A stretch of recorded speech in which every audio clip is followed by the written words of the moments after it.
Bienvenido Gastón Alberdi, te damos la palabra en este quinto encuentro de la capacitación política liberal y la clase es toda tuya. Muchas gracias. Muchas gracias a vos, Karin, por esta invitación, a todos los amigos que nos están presenciando. Bueno, como ustedes saben, ya es más que trillado, soy sobrino tataranieto segundo de Juan Bautista Alberdi, una persona que vino a transformar el nacimiento de la libertad aquí en la República Argentina, quien hizo como autor las bases de nuestra Constitución Nacional y un sistema que redundó en beneficios para la Argentina.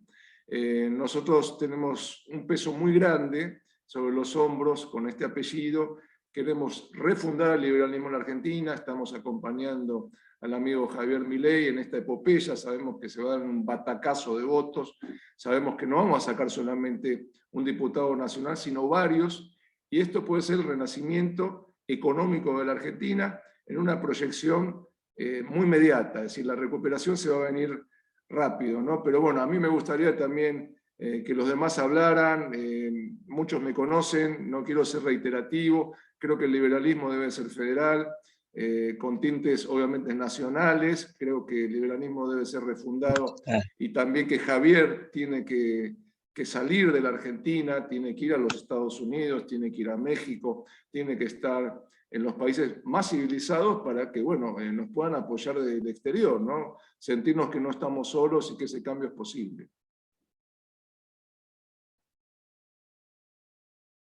Si gusta Karen o Marcelo también acotar algo.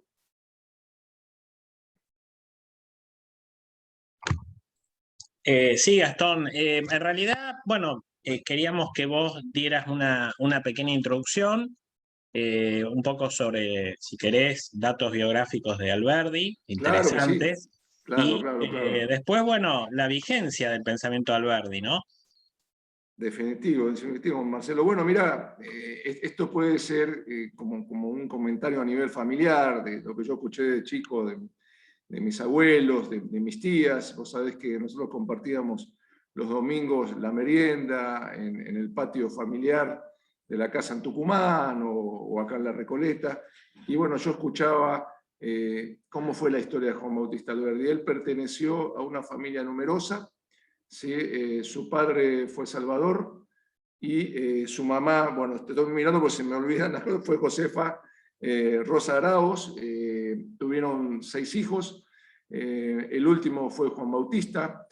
Cuando nace Juan Bautista, a los 2 meses, por complicaciones del parto, muere su mamá, y bueno, lo cría su padre, Salvador, que era un vasco español, nacido en Guipúzcoa, que tenía una pulpería, ¿sí? Era un comerciante, que, bueno, por acá yo veo que me habían nombrado a los Lavalle, etcétera, son todas familias norteñas que se abastecían en esa pulpería de don Salvador. Y bueno, era muy amigo don Salvador de nuestro general Manuel Belgrano. ¿Sí? Manuel Belgrano obviamente daba sus charlas con los amigos ahí en la pulpería, y Juan Bautista, nosotros de la familia le decimos Bautista, fue aprendiendo o mamando el liberalismo nacional desde chico. ¿Sí? Bueno, su padre, Salvador, muere cuando él tenía 11 años, ¿sí? Se queda al abrigo y al cuidado de sus 2 hermanos, que eran púberes adolescentes, una hermana que tenía 15 años y un hermano, Felipe, que tenía 17. Bueno, tratan de pedir ayuda entre los amigos liberales que había de la época, y el gobernador de Tucumán le ofrece darle una beca para viajar a Buenos Aires. Y lo inscribe en el colegio de Ciencias Morales, ¿sí? Donde Juan Bautista estudia música. ¿Sí? Les quiero comentar que no solamente posteriormente fue abogado, sino que era un tipo muy interesado en la lectura, era escritor, era músico, y bueno, formó parte con Echeverría, con Marco Sastre, con Mármol, de la generación del 37, fundando una logia masónica argentina que se denominó la Nueva Argentina, ¿no? Para hacerla corta... Ahí te hago un pequeño corte, Gastón. Él era frágil de salud, ¿no? Sí y no. Sí, pero bueno, acordate que el hombre vivió más de 70 años. Sí. ¿sí? sí. Vivió, acá tengo, digamos, los datos biográficos que me pasó la familia. Él murió en Neuilly-sur-Seine, en Francia, a los Francia. 74 años. Sí, Es decir, sí, acordate que la gente moría de una gripe, sí, sí, sí. moría de un catarro. Entonces Juan Bautista fue bastante longevo, ¿no? Es decir, obviamente tenía ciertos padecimientos, pero bueno, lo fue sobrellevando. Yo creo que la movilidad interior, su espíritu de libertad, fue quien lo fue sosteniendo, y hay algo con lo cual yo me identifico mucho.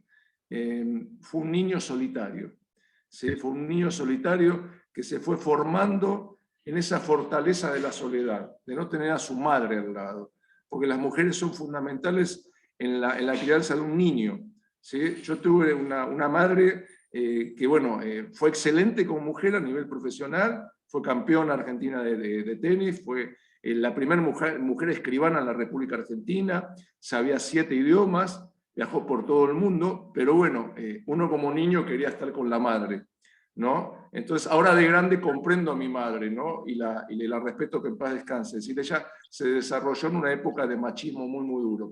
Pero el tema de Juan Bautista, haciendo digamos, la simbiosis con todo este tema, es que él, al estar solo, se tuvo que complementar en el estudio, ¿sí? Y con tanto enfrentamiento de la época, porque acuérdate que el rosismo les cortaba la cabeza a los opositores liberales y las colgaba en las picas de las rejas de las catedrales, de las iglesias. Y Juan Bautista, bueno, tuvo que rajar no una vez, varias veces de Argentina, ¿sí? Porque la Rojo Punzó, que era la fuerza rosista por excelencia, lo quiso matar. Entonces Juan Bautista, por ejemplo, se tenía que disfrazar de marinero francés para subirse a un barco y emigrar a Montevideo o irse directamente a Francia, ¿no?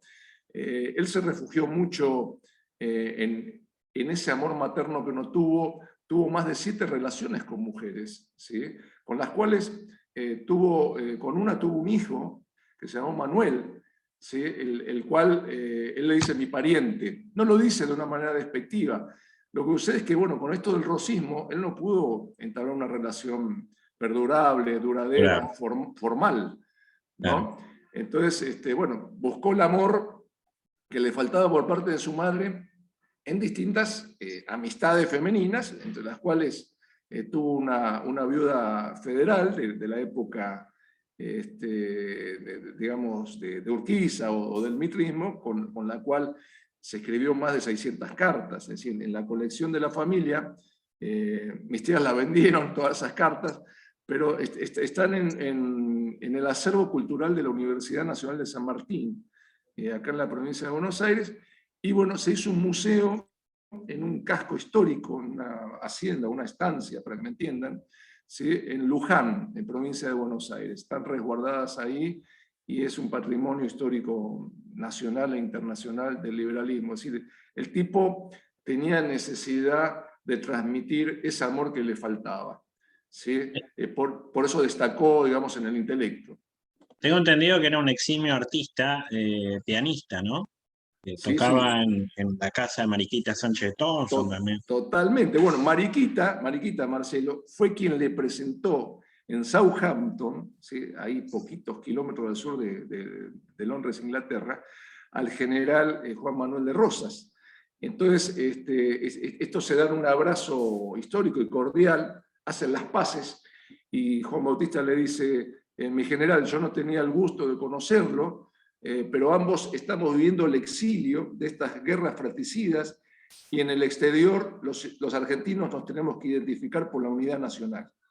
Se dan un abrazo y se hacen grandes amigos. Vos fijate, un tipo que te manda a matar, ¿sí? Y vos tenés esa sencillez, esa humildad de darle un abrazo y decirle que no hay cosa mejor en el extranjero que otro argentino, ¿no?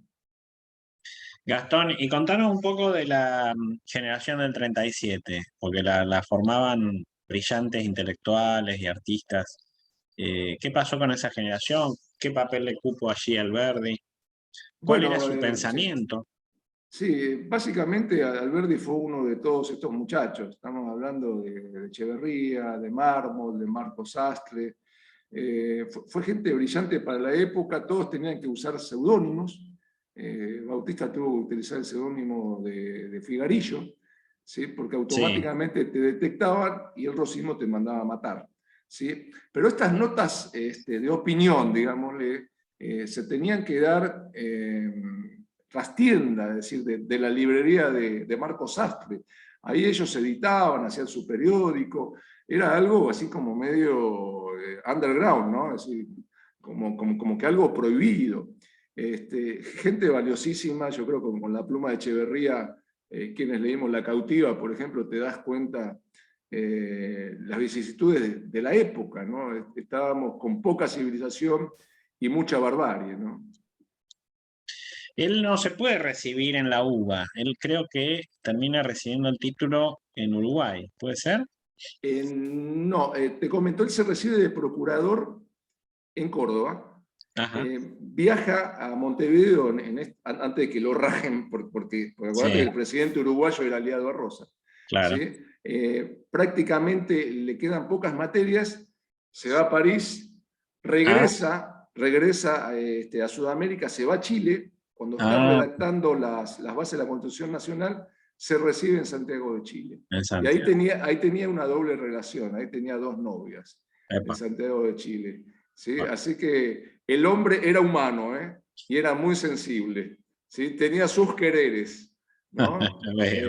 Por eso mismo que cuando me dicen, no, que el prócer fue humano, fue un tipo que tenía sentimientos, ¿no? Así es. Hay que verlo desde ese punto de vista. Una vida muy pasional como la de Sarmiento, que con quien rivalizó, después te vamos a preguntar de eso.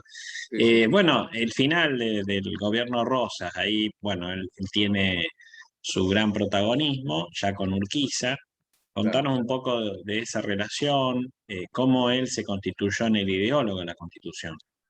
Bueno, básicamente la República Argentina necesitaba un lineamiento, una normatividad que le diera sostén.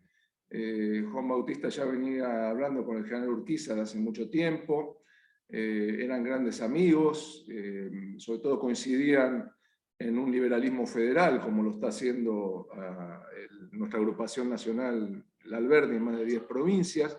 Nosotros consideramos que el abanico debe ser inverso, no debe recaer todo sobre el puerto de la ciudad de Buenos Aires.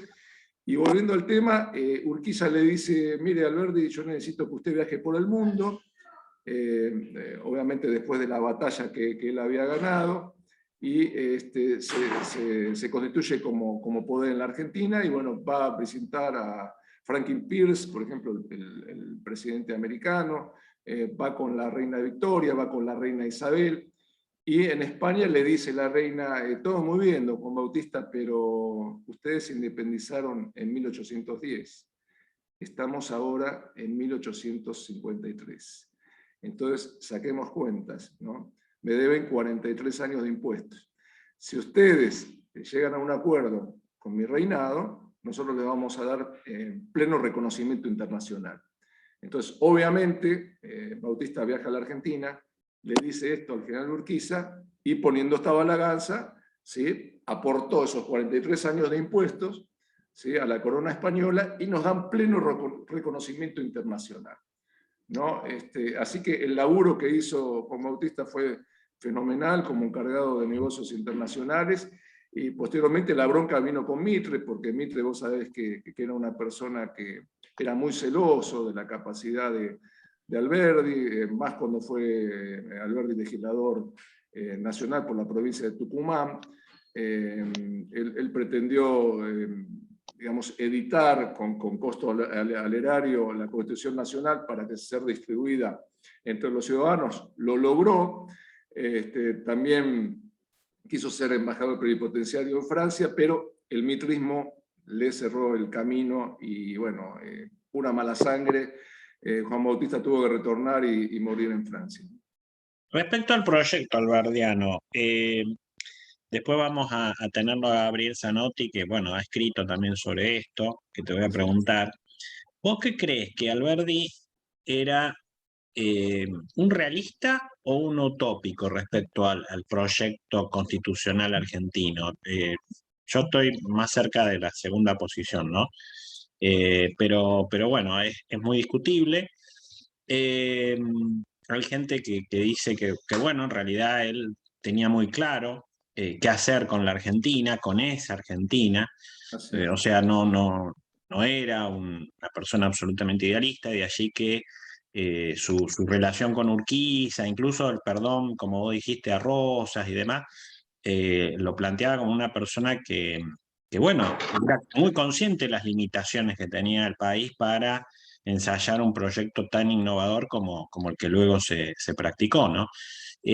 ¿Vos qué crees en ese sentido? Mira, yo creo que Bautista era una persona muy humana.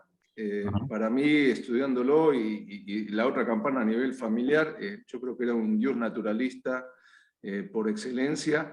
Obviamente tuvo que aterrizarlo todo esto en un positivismo, ¿sí? De la Ajá. época. Se basó, por eso las bases de la Constitución, se basó en la redacción de la Constitución, de la Carta Magna Americana, ¿sí? Que fue una guía más que nada moral, de gente que se había posicionado y que había sido pionera en los Estados Unidos, con pleno reconocimiento a nivel de Francia, ¿sí? Es decir, un estudioso de Montesquieu, de Hobbes, de Locke, un avanzado para la época, un tipo que sabía hablar perfectamente en inglés en aquel entonces, con cultura de ser una persona franca, higiene, los hábitos, los horarios, un adelantado para la época, ¿no? Considero ¿qué te puedo decir? Era mi familiar, ¿no? No sé qué otra cuestión poder agregar, para mí es un ídolo, ¿viste? No, obvio, obvio. ¿Vos creés que el pensamiento de él tiene una plena vigencia hoy, no? Yo considero que sí, pero volvamos al día de hoy. Es decir, este A ver. sistema que impera en la Argentina es un sistema castrochavista que se va a convertir seguramente, porque están queriendo sacar al general Milani de la cárcel, en un narcosocialismo estilo Venezuela con el cartel de los soles. Es decir, el que no se dé cuenta de esto es porque es una persona que no está al día en las noticias. Es decir, el castrochavismo es gradual y es progresivo. Y como lo dije hace poco en una entrevista radial, cuando ya estén aterrizando acá directamente, no nos vamos a dar cuenta. Si ya los tenemos adentro, tenemos al SEBIN venezolano, tenemos a servicios de inteligencia chinos, rusos, en la provincia de San Juan hay un ruidito. Sí, Eugenia Gordillo. Eugenia, no te puedo. ¿Sabés qué? Tenemos que colgar esta cortina. Mañana. Bueno. Mañana yo vengo mañana y hacemos la Liberalismo criollo, muchacho. Eso está bueno. Bueno, mirá, yo considero que Yo hay que estoy con poner dos computadoras, por eso. claro, considero que hay que poner una hasta aquí a esto, que la llave, que el pie en la puerta de Javier Milei, esto hay que arrancarlo de cuajo. Mi experiencia al viajar por México, por Estados Unidos, al residir por allá, es que la socialdemocracia es gradual y se va convirtiendo en un socialismo combativo, de izquierda, pero muy enquistado en las instituciones, reformándolas ad hoc para que sean funcionales al poder de turno, y obviamente esto es gradual al presupuesto.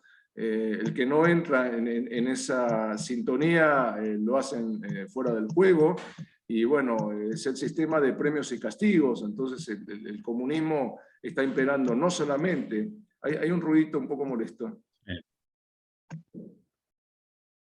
Este sistema, decía, se está dando en Corea, en Irán, en México, en Venezuela, en Cuba, en Perú, en Bolivia. Yo no quiero eso para mi país y creo que es la oportunidad histórica que tenemos. Muchos minimizan al 2021, sin embargo es clave, porque se renueva, obviamente, en una gran parte de las bancas legislativas. Nosotros necesitamos demostrar, no solamente en la capital federal, ¿sí? Acá hay una discusión acá en la capital federal acerca de eso. Yo soy de esos liberales que les doy apoyo a la gente de las provincias, ¿sí? Porque tenemos candidatos. Por ejemplo, tenemos a la doctora magíster también, Ninfa Alvarenga, que es la primera candidata a diputada nacional por un partido realmente liberal en la provincia de Misiones, con grandes posibilidades de ser diputada nacional, porque juega contra 3 partidos que son de esta bestia bicéfala, que es el bipartidismo histórico en la Argentina, ¿sí? Entonces, considero que la tenemos que apoyar, necesitamos declaraciones como lo está haciendo vos, Marcelo, como lo está haciendo Karin, gente que tiene una visión más allá del liberalismo, pero hay que decir a nuestros candidatos que oportunamente también se pronuncien, ¿no? Es decir, Carlos Marlatón, mi gran amigo del alma, que hace 38 años que lo conozco, que estudié en la Facultad de Derecho con él, coincide plenamente conmigo. Nosotros tenemos que hacer un trazado nacional, un tejido nacional político, y estar en estas batallas culturales y sociales en todas y en cada una de estas provincias. Y aunque muchos sean puristas, ¿sí?, en ideología, necesitamos hablar con el resto de las fuerzas políticas, sobre todo por el peronismo. ¿Por qué? Porque en los años 80 y 90, los que éramos esos jóvenes liberales, que fuimos asesores de María Julia Alzogaray, o de Jorge Pirra, o que estuvimos en la UPAU, en la Universidad de Buenos Aires, y que nos llenamos de gloria, porque empezamos con 3 diputados nacionales, luego sacamos 5, y luego 11, ¿sí?, y que nos creímos que esto iba a continuar, nos equivocamos al confiar nuestro poder en el peronismo en todo sentido. ¿Por qué? Porque cuando privatizamos las empresas, lo que hizo Carlos Menem es poner a los capos del gremialismo peronista, ¿sí?, como los síndicos, es decir, como los responsables de administración de esas empresas privadas. Entonces, todo el laburo que nosotros hicimos se perdió. Javier Milei tiene otra concepción. El equipo que estamos nosotros conjuntamente con él, la Coordinación General de Campaña, consideramos que tenemos que hacer las cosas distintas a lo que lo hicimos en los 80 y los 90, y bueno, estamos en ese camino, un camino diferente, ¿no? Háblanos de formato federal, justamente. Vos lo conoces por la Alberdi, y relacionándolo con el propio Alberdi, ¿no? Porque él intentó construir ese país más federal, pero justamente esa lógica federal coexiste con eso que vos planteabas de Misiones y de Ninfa Alvarenga, ¿no? Es decir, hay muchas provincias en Argentina que más que respetar el federalismo son más bien feudales.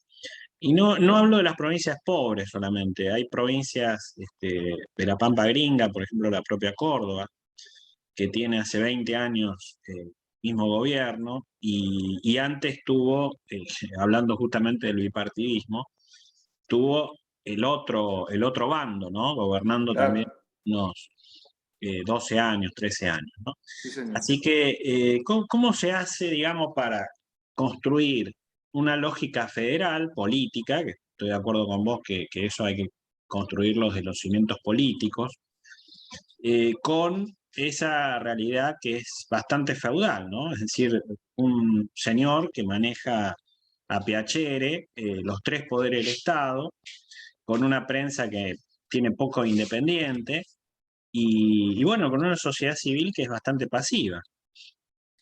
Totalmente. Mira, yo creo que el apoyo de ustedes a nivel internacional, Marcelo, es primordial. Es decir, todo acto de gobierno debe ser cacareado, como la gallina que pone el huevo, hay que cacarearlo, y hay que cacarearlo a nivel internacional. Nosotros estamos dispuestos, te digo, mi experiencia personal en México, yo serví a 8 jefes de gobierno de distintos tintes políticos, al actual presidente de la República Mexicana, por más que sea un zurdo total, pero bueno, él necesitaba México también liberales. Es un estado federal. México totalmente, con 32 estados federativos. El tema es que, bueno, por ejemplo, yo le dije a Andrés Manuel López Obrador, ¿sí?, cómo hacer una campaña. El tipo era un líder piquetero del estado de Tabasco, ¿sí?, relacionado con los gremios petroleros. O sea, allá le llaman Pemex, Petróleos Mexicanos. ¿Sí? El tipo me contrata en la consultora y me dice: Alberdi, necesito su consejo, quiero ser un líder a nivel nacional o a nivel federal. Le dije: mire, don Andrés Manuel, usted primero lo que tiene que hacer es demostrar domicilio legal constituido en la capital de la República, en la Ciudad de México.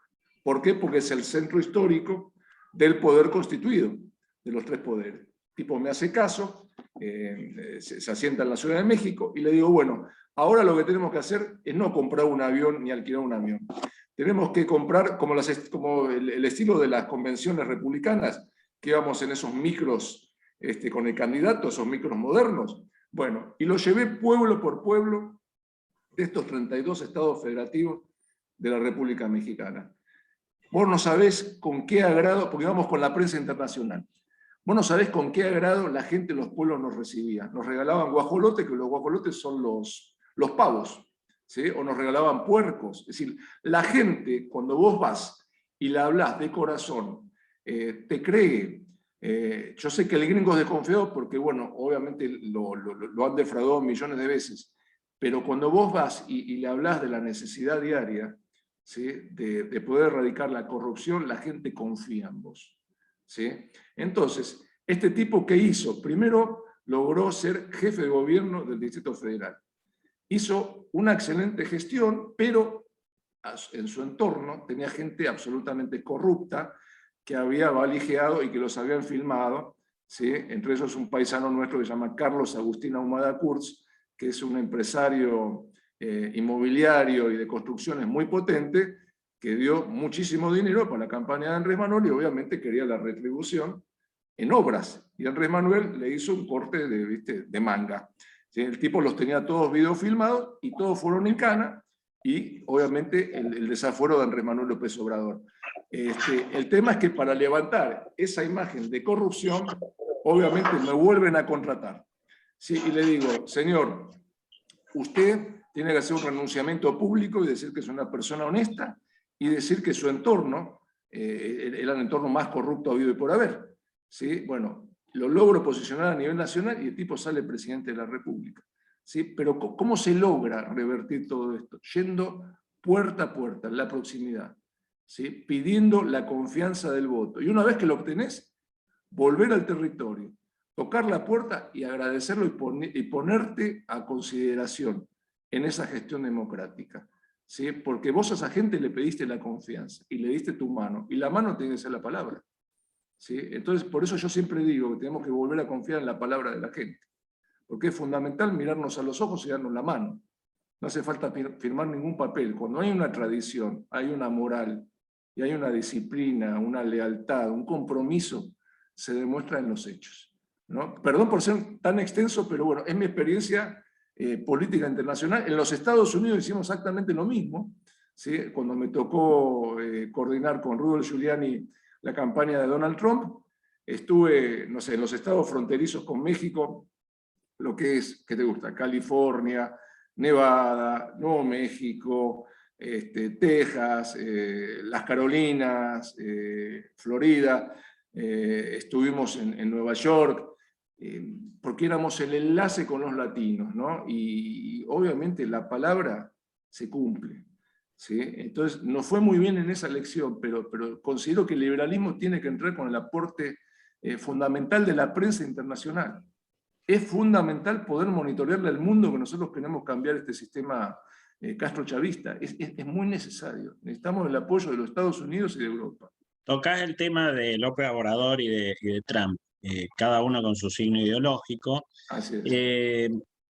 Pero muy nacionalistas, Marcelo. Sí, justamente hablando del rasgo de Milei, de ir contra el establishment, ¿vos estás de acuerdo con esa posición, digamos, de que lo que se viene es o lo que se está dando, en todo caso, desde hace ya algunos años, es una especie de combate contra el establishment en no pocos países del mundo, y que independientemente, ya te digo, del sesgo ideológico, porque claro. los hay a la izquierda y los hay a la derecha, hay como outsiders, no obstante que Argentina ha tenido ya varios outsiders, que el sistema se los ha devorado de alguna forma, ¿no? Sí. Algunos muy chabacanos, sí.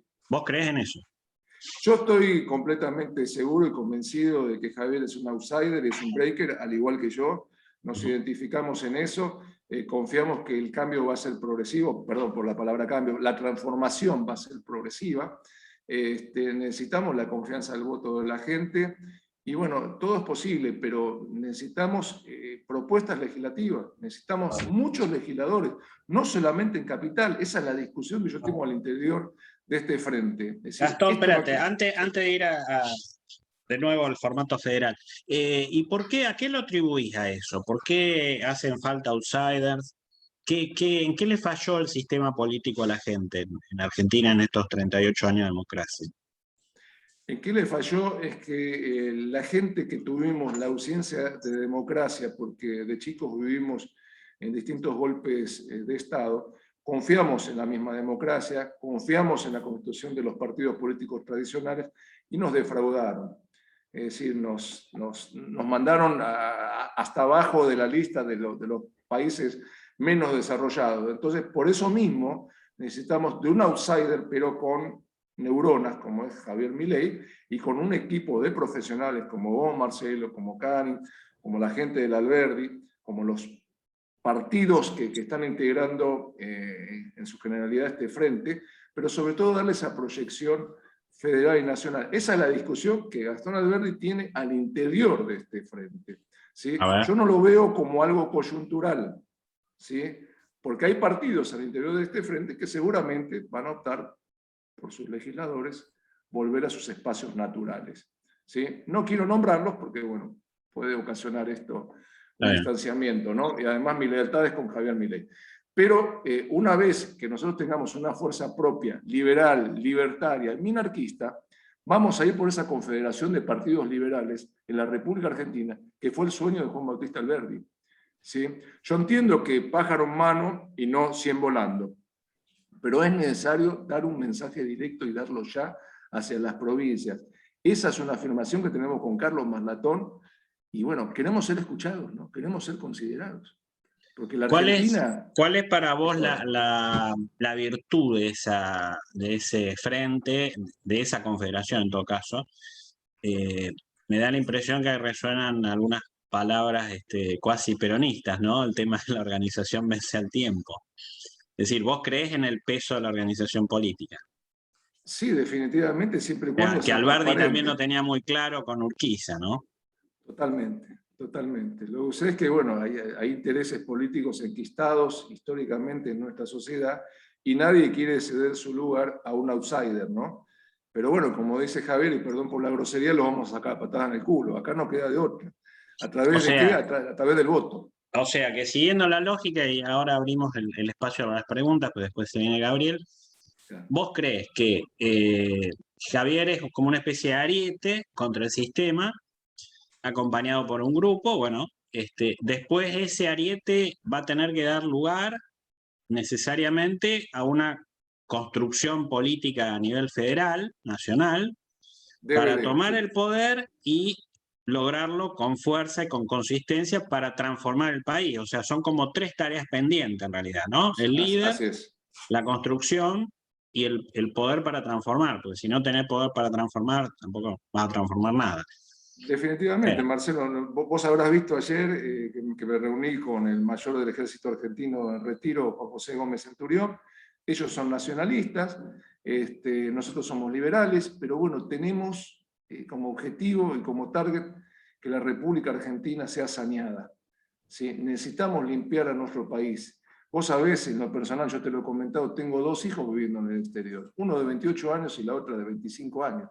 Me quedan más chiquitos de 9 años. Si no me pongo en el barro, o como dice Javier, en la mierda, ¿viste? Se va al carajo todo. Nosotros tenemos que intervenir, tenemos que meter las manos en el barro y transformar este país porque ya no hay B de vuelta. Ya no hay B de vuelta, ¿sí? Esta B de vuelta hay que aniquilarla, ¿sí? Hay que sacar a estos comunistas del poder, porque somos una colonia. Somos una colonia rusa y china, ¿sí? Y no quiero ver acá a los venezolanos que nos vengan a digitar cómo tenemos que vivir. Antiguamente comíamos asado, ahora el dinero alcanza hasta el día 14 de cada mes. Mucha gente está endeudada hasta los talones con las tarjetas de crédito, ¿sí? La Argentina no da más. Si transformemos, démosle la oportunidad de votar algo distinto, muchachos. Bárbaro. Bueno, damos un lugar a las preguntas. Tenemos unos 20 minutos. ¿Hay alguna pregunta en el chat? Juan Ángel, ¿querés hacer una consulta? ¿Ponés acá? Si puede ser, ¿se me escucha? Claro que sí. Dale. Gastón, teniendo en cuenta que no quería herir susceptibilidades, quiero que sepas que soy un afiliado radical prácticamente de los 20 y pico de años. Y siempre doy la discusión, partidos adentro, porque tú sabes que el movimiento liberal sufrió un golpe muy fuerte allá por los 90, que quedó totalmente desacreditado aquí en Argentina. No vamos a hacer historia. Coincidimos. Y bueno, ¿cuál sería tu visión para dar la discusión? Porque yo siempre digo, hay que ser cada tanto radical dentro del radicalismo y pegar los giros, los volantazos, y no quedarnos con la revolución del parque de 1890 y la conquista del voto de la ley Sáenz Peña, porque eso fue bueno para un momento. O sea, y tampoco podemos ser revolucionarios continuamente. Claro. Hay que pegar el timonazo, llamémosle así, y después enderezar hasta que se alcanza una masa crítica y de vuelta timonazo. Tu opinión, por favor. Sí, no, con mucho gusto. Mira, Juan Ángel, nosotros tenemos Radicales por la Libertad al interior de este frente, a través del doctor y profesor de la Universidad de Buenos Aires, Julio Goldstein. Es decir, es un tipo memorable, que fue asistente de distintos presidentes de la República, radicales, de ministros de defensa, y obviamente gente radical que está de acuerdo con las ideas de Javier Milei. Es decir, yo creo que nos guste o no nos guste, necesitamos amalgamar, ¿sí?, distintos pensamientos para salir de este hoyo que nos está colapsando. Necesitamos de toda la fuerza, ¿sí? Pero bueno, también desengañar a la gente que Juntos por el Cargo no es la opción. Ya gobernaron esta ciudad y gobernaron este país y bueno, nos defraudaron a todos. Entonces, la oportunidad es única. Necesitamos darle la oportunidad a Javier Milei, acá en Capital, y a todos aquellos y aquellas liberales que se están postulando en toda la República Argentina. Bien, quizás no fue muy claro en el pedido de consejo. ¿Cómo volcarías vos la discusión puertas adentro de un comité, de una unidad básica? Porque estoy seguro que hay liberales en todos lados y te dicen, claro, no, pero va contra el dogma. Escúchame, dogma, te lo acepto si me decís soy cristiano, soy musulmán, soy judío, pero esto es política, es algo dinámico. Claro. No es algo dogmático. Las Así necesidades de fines del siglo XIX no son las necesidades del siglo XXI. Y nosotros seguimos siendo los boina blanca de la revolución del parque. Ese es mi planteo que te hago. Sí, Juan Ángel, mira, hacia adentro sin que nos expulsen. No, obviamente, mirá, somos todos argentinos, ese es el mandamiento número 1. Yo ayer hablaba con el mayor, Juan José Gómez Centurión, y también con Javier, de que las ideas debemos de llevarlas a la práctica, no debemos seguirnos peleando por ideas. Todos tenemos un pequeño nicho donde poder poner nuestra biblioteca, nuestro acervo cultural y político. Ahora es tiempo de la acción, ¿sí? Ya después, retomando la República Argentina, veremos cómo nos coordinamos, ¿no? Pero ahora es tiempo de ganar, no nos queda de otra. Es decir, no nos vamos a empezar a dividir, vos sos radical, el otro es trotskista, el otro es peronista, el otro es nacionalista. Ese es el juego en que nos han metido el castrochavismo a través de Cristina Fernández de Kirchner, ¿sí? No hay que volver a caer en ese juego. Nosotros tenemos que hacer la sumatoria y la convergencia para ganar. Bien. Bueno, gracias, Ángel. Estefano Moscatello en el chat te pregunta, Gastón, ¿qué aconsejarías priorizar para los ciudadanos en las ciudades del interior para generar mayor aporte al cambio que necesita el país? Bueno, yo no soy de dar consejos, pero mi opinión sería que se organicen desde un club de barrio hasta una asociación civil, una unión vecinal. Esa fue nuestra organización en los 80s, nos dio mucho resultado y creo que ese tejido debe ser inicial y continuado. Si organícense, muchachos, digan su opinión, trasciendan. He hablado con los gringos del campo que se bajan del tractor y me dicen, bueno, mira, esto no va más, me están matando con los impuestos, son coercitivos, se están quedando con mis tierras, mis hijos están yendo al exterior, quiero que estudien, quiero ver a mi familia en la Argentina, ¿qué tengo que hacer? Y yo le dije, bueno, esa solución la tenés vos, ¿sí? Yo no soy nadie para decirte lo que vos tenés que hacer, pero organizate. Y bueno, me llevaron de la mano a un club social y deportivo, ¿sí? En la provincia de La Pampa, una tarde a tomar mate y a comer tostadas con dulce de leche y manteca, y me dijeron, bueno muchachos, acá hay que organizarse, ¿sí? ¿Y de qué manera? Bueno, ir a ver al intendente y poner los puntos sobre las IES, y así, y esto y lo otro. Y lograron tener concejales, tener consejeros escolares, todo es organización. No hay que dejar espacios vacíos, porque automáticamente te los ocupa la oposición, ¿sí? Y se sigue solidificando en contra de tu estilo de vida. Entonces, si a vos te importa vivir mejor, tenés que intervenir, ¿sí? Necesariamente. Y más en un país donde no hay libertades civiles, donde te imponen cuestiones de moral, cuestiones de sexualidad, cuestiones de religión, te están coaccionando cotidianamente. Entonces hay que ponerle un hasta aquí, hay que decir basta.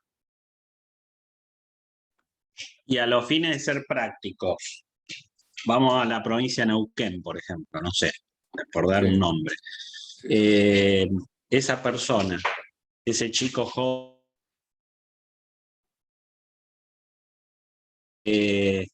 hago un sello nuevo, creo el Partido Libertario en Neuquén, me sumo a una agrupación ya existente, espero que Gastón venga y constituya junto con Carlos Malatón la Confederación de Partidos Nacionales, yo me sume a ese partido con mi partido. ¿Qué consejo le daría?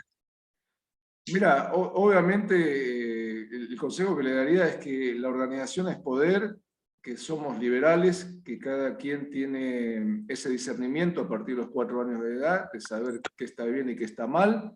Creo que lo debería analizar con su almohada y determinar cuál es el camino a seguir.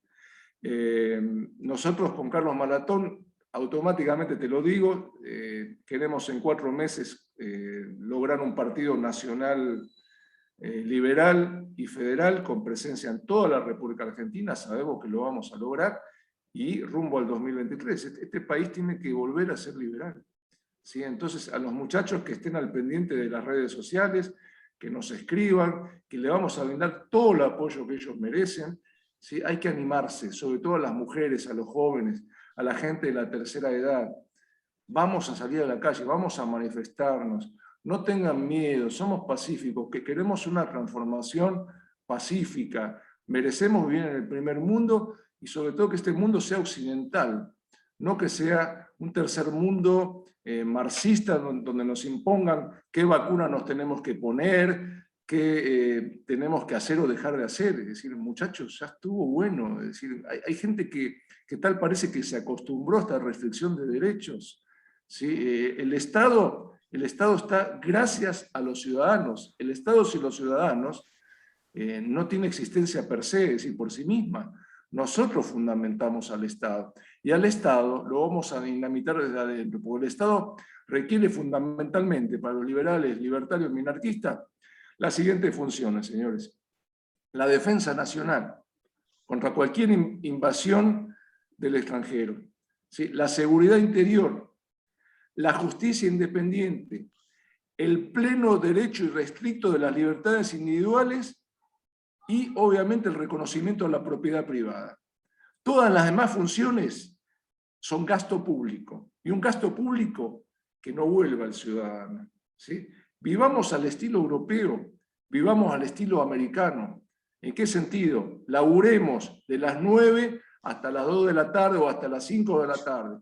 Tengamos un auto por cabeza en cada familia, que nuestros hijos vayan a la universidad, que la paguemos con nuestros recursos, que compremos casas sacando una hipoteca que la paguemos con nuestro propio sueldo, que podamos soñar, que podamos concretar un presente. Eso es lo que nosotros estamos anhelando. Que, por ejemplo, en el desierto patagónico haya un teléfono público con células solares y que funcione. Es decir, vamos a todo eso. Vamos a reevolucionar este país. Este país merece la oportunidad y nosotros somos ese clic. Es decir, muchachos, tomemos conciencia, es fundamental. Si no estamos convencidos nosotros mismos, adiós, bye bye. es interesante la concepción liberal que tenés, pero al mismo tiempo como la mixturás con esa mirada, bueno, nacionalista, vamos a ponerla así, Así es.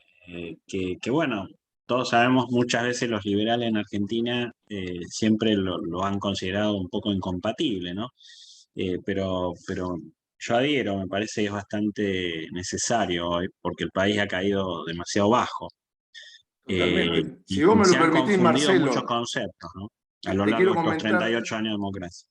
definitivo, mira, te quiero interrumpir por lo siguiente. Hoy hablé con el padre Toto de Bedia, un Ajá. cura del movimiento tercermundista de la Iglesia Católica, con serio fundamento del padre pontífice argentino en el Vaticano. Es decir, con una línea izquierdista definitiva. ¿Sí? Y le dije, padre, con o sin su autorización vamos a llevar a la parroquia de Nuestra Señora Madre de Calcupé a Javier Milei a pedirle que le bendiga su campaña y le vamos a llevar una ofrenda. ¿Sí? No vamos a hacer un acto político. Como católicos nos vamos a presentar. ¿Y sabés lo que me dijo? Hijos van a ser bienvenidos. ¿Sí? Entonces hay que animarse a entrar a los barrios de emergencia, porque somos liberales, no somos los liberales que fuimos de los años 80 y los 90, que éramos clasistas y snob. Ahora el liberalismo es popular gracias a Javier Milei. ¿Sí? Y Javier Milei se va a meter en la villa de emergencia. Javier Milei va a ir al campo a hablar con el paisano. ¿Sí? Javier Milei va a estar con los campesinos. Entonces, estamos transformando esa concepción, porque el liberalismo debe ser cercano a la gente, debe ser de proximidad. ¿Sí? Por eso necesitamos ir a las provincias. Discúlpenme la necedad, pero tal parece que algunos acá no lo entienden. El liberalismo no es exclusivo de la capital federal. No quiero que Javier Milei sea el único diputado. No No es un quiero 5 fenómeno urbano, diputados. no es un fenómeno. Claro, claro, carajo. Más allá de la General Paz, hay un país al cual amo, por el cual los excombatientes, los veteranos de guerra dieron su vida en Malvinas. No podemos olvidar toda esta entrega. Es un país federal y tenemos que hacer pie en todas las provincias. Excelente.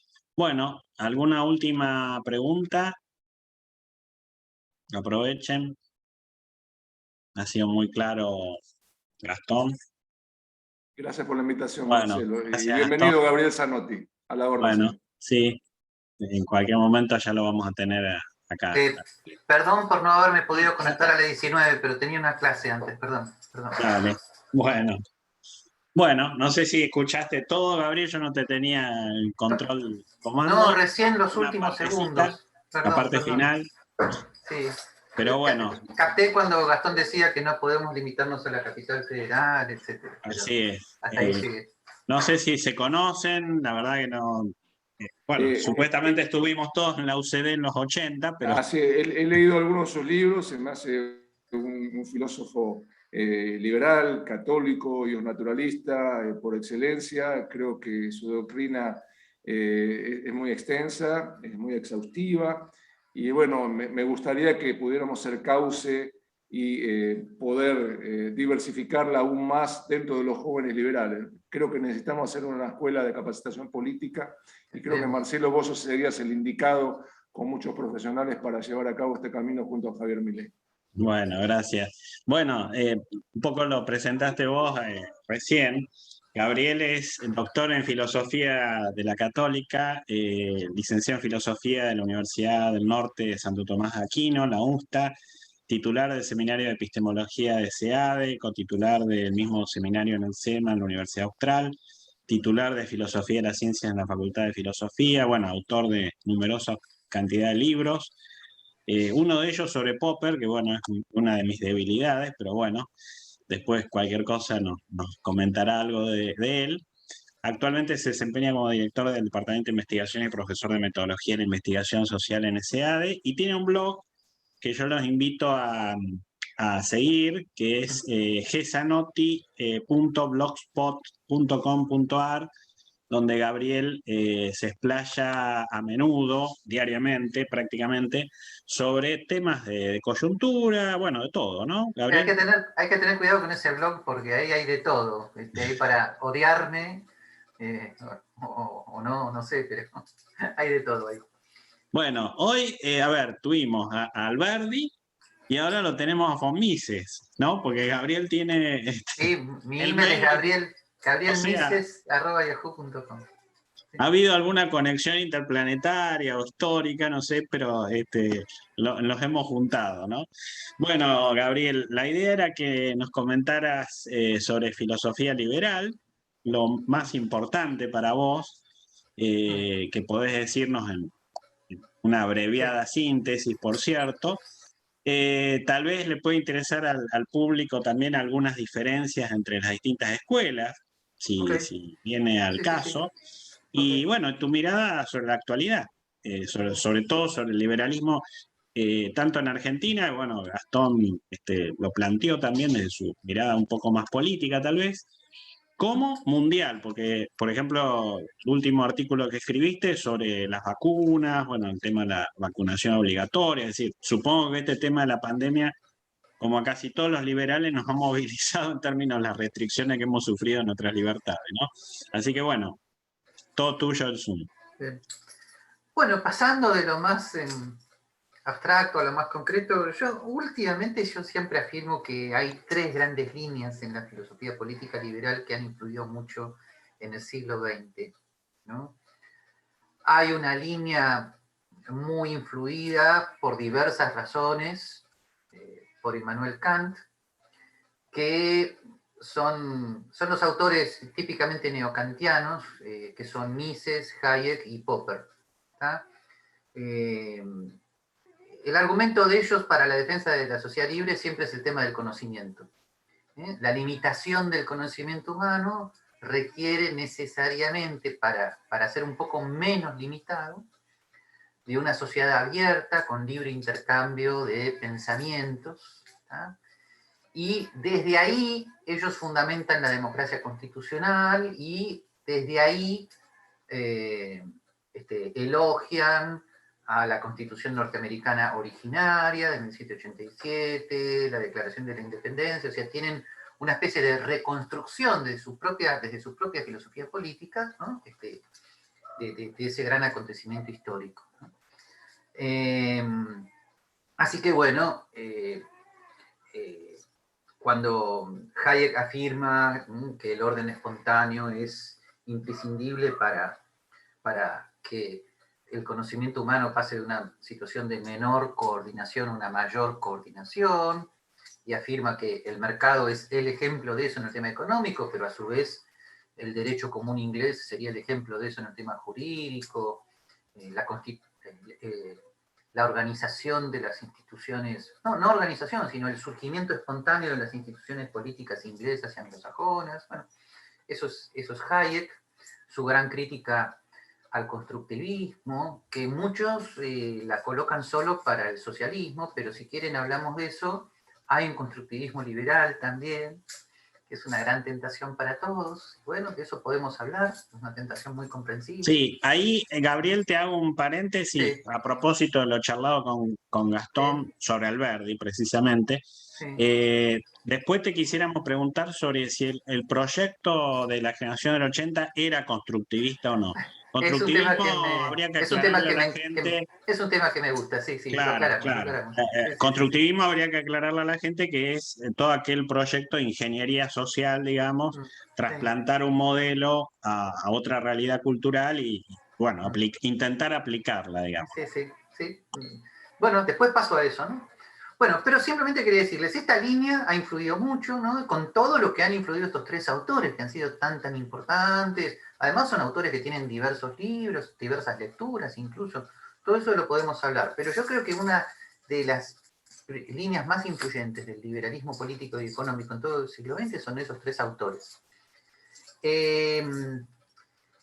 Tenemos luego otra línea que es más, si ustedes quieren, aristotélica / John Locke, que tiene que ver con la afirmación del derecho natural de propiedad, pero la propiedad sobre mí mismo, sobre mi propia persona, como el fundamento último de todas las libertades individuales que se desprenden de afirmarme a mí mismo como mi propiedad absoluta y que por lo tanto nadie tiene el derecho a invadir esa propiedad. Ahí viene el famoso principio de no agresión. y tenemos dos autores ultra clásicos que han influido mucho, e influyen mucho, mucho actualmente en la juventud, que son Mary Rothbard y Ayn Rand. Está con sus diferencias, por supuesto. Rothbard mucho más, por decirlo menos, Rothbard más proclive al pensamiento religioso, Ayn Rand, por supuesto, ya sabemos que no. Pero fíjense que es una manera de pensar diferente. No es una visión que dice, el conocimiento humano es limitado. No, no, no, no. El conocimiento humano puede hacer las cosas. El conocimiento humano es necesario para racionalmente salir adelante en el mundo. Los derechos individuales no surgen de una evolución espontánea, surgen de un derecho natural afirmado, deducido. Son autores de sistemas, construyen sistemas, como por ejemplo Rothbard en For a New Liberty, ¿no? Y son dos autores que, vuelvo a decir, influyen mucho, ¿no? De más está decir que está toda la línea de lo que podríamos llamar la filosofía política clásica que va confluyendo en el Estado de Derecho, ¿no? Ahí, por supuesto, podríamos colocar autores como el mismo John Locke, Alexis de Tocqueville, Montesquieu, cómo todos estos autores influyen en la línea norteamericana, ¿no? Que independientemente del apoyo que luego le dan retrospectivamente los autores de la primera línea, la línea norteamericana es muy importante porque los autores del Federalista, el autor de la Declaración de la Independencia, los autores antifederalistas que luego pidieron el Bill of Rights, todos estos autores tienen la peculiaridad de que son prácticamente los escritores constitucionales del liberalismo político. O sea, sí, esto es un argumento que puede salirnos bien o mal, pero si hay algún momento histórico donde el liberalismo político se concentra, es en la Constitución de los Estados Unidos, en la Declaración de la Independencia, ¿no? Y en el Bill of Rights. Bien, cosa que actualmente es ya bastante difícil de decir, con todo lo que actualmente se está rechazando esto explícitamente por la izquierda norteamericana en primer lugar, ¿no? Y la última línea, que ustedes saben que para mí es muy importante, es lo que a mí me gusta llamar el liberalismo clásico naturalista, ¿no? ¿Qué quiere decir esto? Es un liberalismo clásico que afirma los derechos individuales y la limitación del poder, igual que los demás, pero el fundamento de estos derechos individuales es el derecho natural, como está en Santo Tomás de Aquino, que pasa por la segunda escolástica y reaparece, después de 2 o 3 siglos de silencio, en autores habitualmente desconocidos, tanto para católicos como para liberales, que son, excepto uno, que ahora van a ver cuál es, que son los autores clásicos del liberalismo católico de fines del siglo XIX. Estos son autores importantísimos porque son los autores que de algún modo hacen frente a la terrible condena pontificia hacia todo el liberalismo que parecía no tener grietas, no tener por dónde agarrarse, por dónde salir. La terrible condena de Gregorio XVI y Pío IX, que todavía muchos siguen afirmando, ¿no? Me refiero a autores como, este sí es conocido, Lord Acton en Inglaterra, ¿no? Y luego los autores del liberalismo católico francés, Montalembert, Lacordaire, Federico Sanam, y luego autores italianos muy importantes como Rosmini, como Antonio Rosmini, y como Luigi Sturzo, ¿no? Con una importancia fundamental en Italia en su momento, ¿no? Estos autores han tenido sus frutos. ¿Por qué? Porque el famoso Acton Institute de los Estados Unidos se hace sobre la base, ¿no? de los estudios de Michael Novak sobre el capitalismo democrático, y el intento de Michael Novak es rescatar a un extraño heredero del liberalismo católico francés, que es Jacques Maritain, que no se llamaba liberal a sí mismo. Michael Novak quiere hacer lo mismo que Jacques Maritain en la parte política, quiere hacer lo mismo en el ámbito económico. Y luego vienen autores más nuevos como Robert Sirico, Alejandro Chafuén, ahora me estoy olvidando de alguno muy importante, que ya les voy a decir quién es, el actual Samuel Gregg, que es el pensador actual fundamental de este tema, más desconocido porque es muy, muy, muy académico, pero es, en mi opinión, el autor más importante del liberalismo católico norteamericano, dejando de lado la parte así divulgativa que hace el padre Sirico. Pero este movimiento de liberalismo clásico y naturalista, ¿no? Tiene, como ven, una larga data, ¿no? Es algo muy importante, y a mí siempre me gusta decir, lo interesante es que este liberalismo naturalista no tiene que estar necesariamente enfrentado a Mises, Popper, Hayek, Ayn Rand o Rothbard. El derecho natural de Santo Tomás puede integrar muchas de las cosas que ellos decían, ¿no? Que ustedes saben que es un trabajo que yo he hecho toda mi vida, ¿no? Así que este último liberalismo no es una grieta más, es al contrario, es en mi opinión más integrador, ¿no? Así que yo diría que estas son las líneas centrales. Lo que ocurre es que si ustedes quieren ir un poquito más a lo concreto, bueno, la situación mundial ha cambiado y por lo tanto yo creo que todavía estamos en un momento en el cual las nuevas circunstancias culturales y geopolíticas nos han agarrado a todos los liberales de sorpresa. ¿Por qué? Porque pueden coincidir o no en este diagnóstico que yo voy a hacer, lo podemos charlar, tómenlo como algo muy, muy opinable, pero yo creo que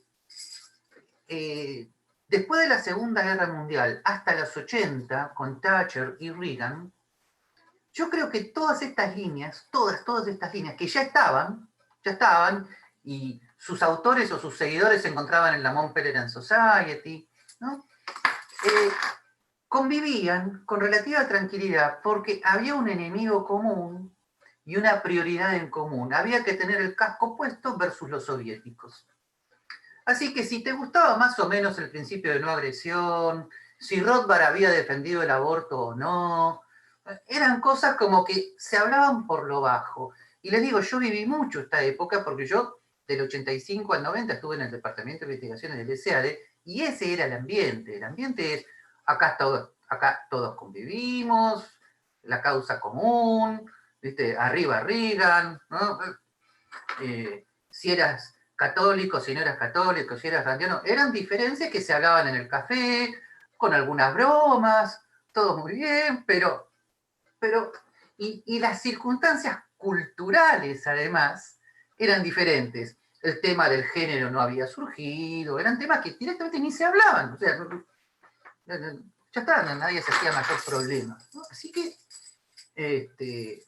pero luego la circunstancia histórica cambió, entonces, cambió por motivos que ustedes conocen, que todos conocemos perfectamente, y ahí están surgiendo grietas que por un lado ya las había, pero como esas grietas responden de manera diferente a los cambios culturales, entonces ahora las peleas entre los liberales son terribles, ¿no? Yo he tratado a veces de hacer de mediador o componedor, pero no me he ido muy bien, ¿no? Yo creo que la circunstancia... Doy fe de eso. Bueno, la circunstancia geopolítica, yo de eso no voy a hablar, hay personas que entienden de esto perfectamente, pero todos nos la podemos imaginar, el mundo clásicamente bipolar cambió, ¿no? El papel de Estados Unidos es diferente, o sea, el papel incluso más liberal clásico del primer nacimiento de las Naciones Unidas ahora también cambió, ya no hay nada que ver, bueno, los problemas de la globalización. Y después, una circunstancia cultural que voy a intentar relatarla de la manera más delicada que pueda, ¿no? El surgimiento con mucho más énfasis, de ciertas minorías que reclaman, ¿no? Derechos frente a circunstancias anteriores muy injustas. Bueno, de alguna manera el famoso movimiento de los derechos civiles en los Estados Unidos en la década del 60, con Martin Luther King a la cabeza, que recibió un apoyo difícil por parte de los liberales clásicos en Estados Unidos, ¿no? Que reconocían, obviamente, elogiaban el apoyo que Martin Luther King daba a la Constitución norteamericana, pero cuidado, ¿no? Ahí comenzaron las políticas de inclusión obligatorias, el affirmative action, ¿no? Bueno, todo eso es utilizado por nuevas personas que acá Bueno, si alguno difiere, por favor, no quiero ofender a nadie, pero acá viene la teoría de los nuevos colectivos explotados, donde hay cierto neomarxismo en la manera de plantearla y que ya es tan clara que son movimientos que en los Estados Unidos están diciéndolo ya certeramente, yendo a donde en última instancia había que ir, están atacando directamente la Constitución de los Estados Unidos, ¿no? Entonces, pero frente a estas nuevas circunstancias, claro, hay respuestas diferentes. Las peleas entre Agustín Laje, Gloria Álvarez, etcétera, etcétera, todas las conocemos, no parecen tener solución, hay pasiones religiosas ahí muy encontradas, que ustedes saben que es un punto muy difícil de conciliar, y no veo mayor progreso en esta profunda grieta. De vez en cuando los viejos, a veces sencillamente decimos, gente, ya sabíamos que pensábamos diferente, pero por favor, un poco de calma, pero es todo inútil, ¿no? La verdad, el tono se ha elevado, ¿no? Te hago un pequeño paréntesis ahí. Con esto yo creo que podemos ya conversar, Dale, ¿no? Porque he dale. dicho ya suficientes cosas, ¿no? Dale. Sí. Hasta la caída de la Unión Soviética, hasta el final de la Guerra Fría, ¿cuál de esas tres corrientes vos crees que llevaba un poco la delantera o tenía la mayor iniciativa en el debate? En el debate liberal clásico. Ideológico, intelectual, teórico, no sé.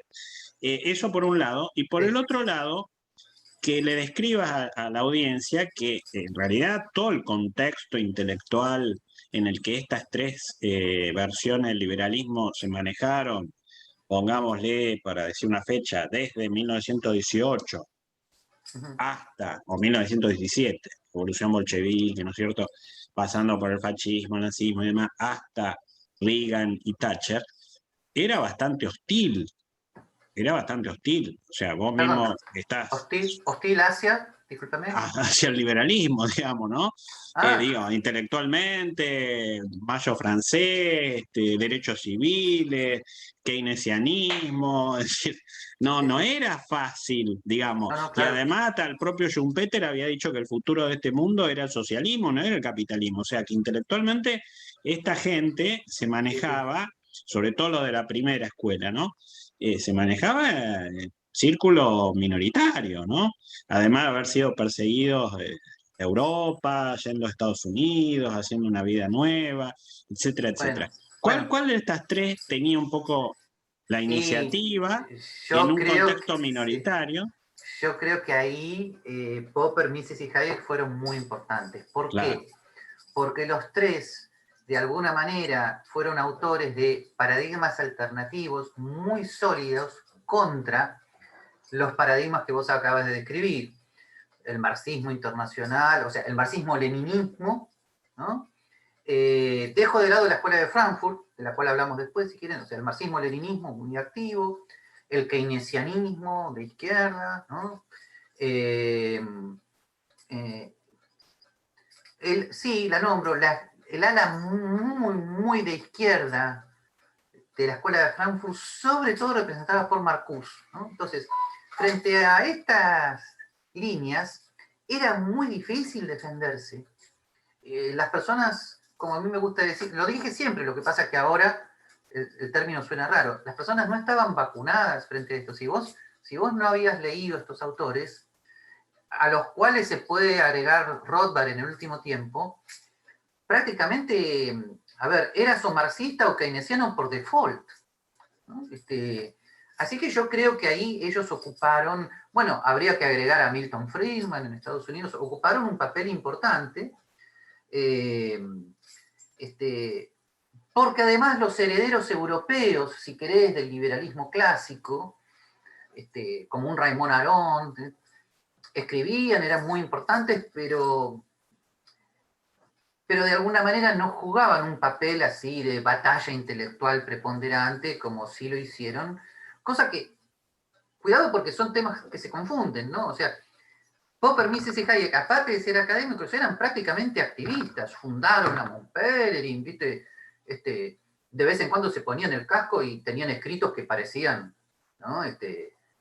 Fidel Castro del otro lado, así que entonces ellos, ahí yo creo que sí mantuvieron la delantera de una batalla muy desigual y por eso influyeron tanto.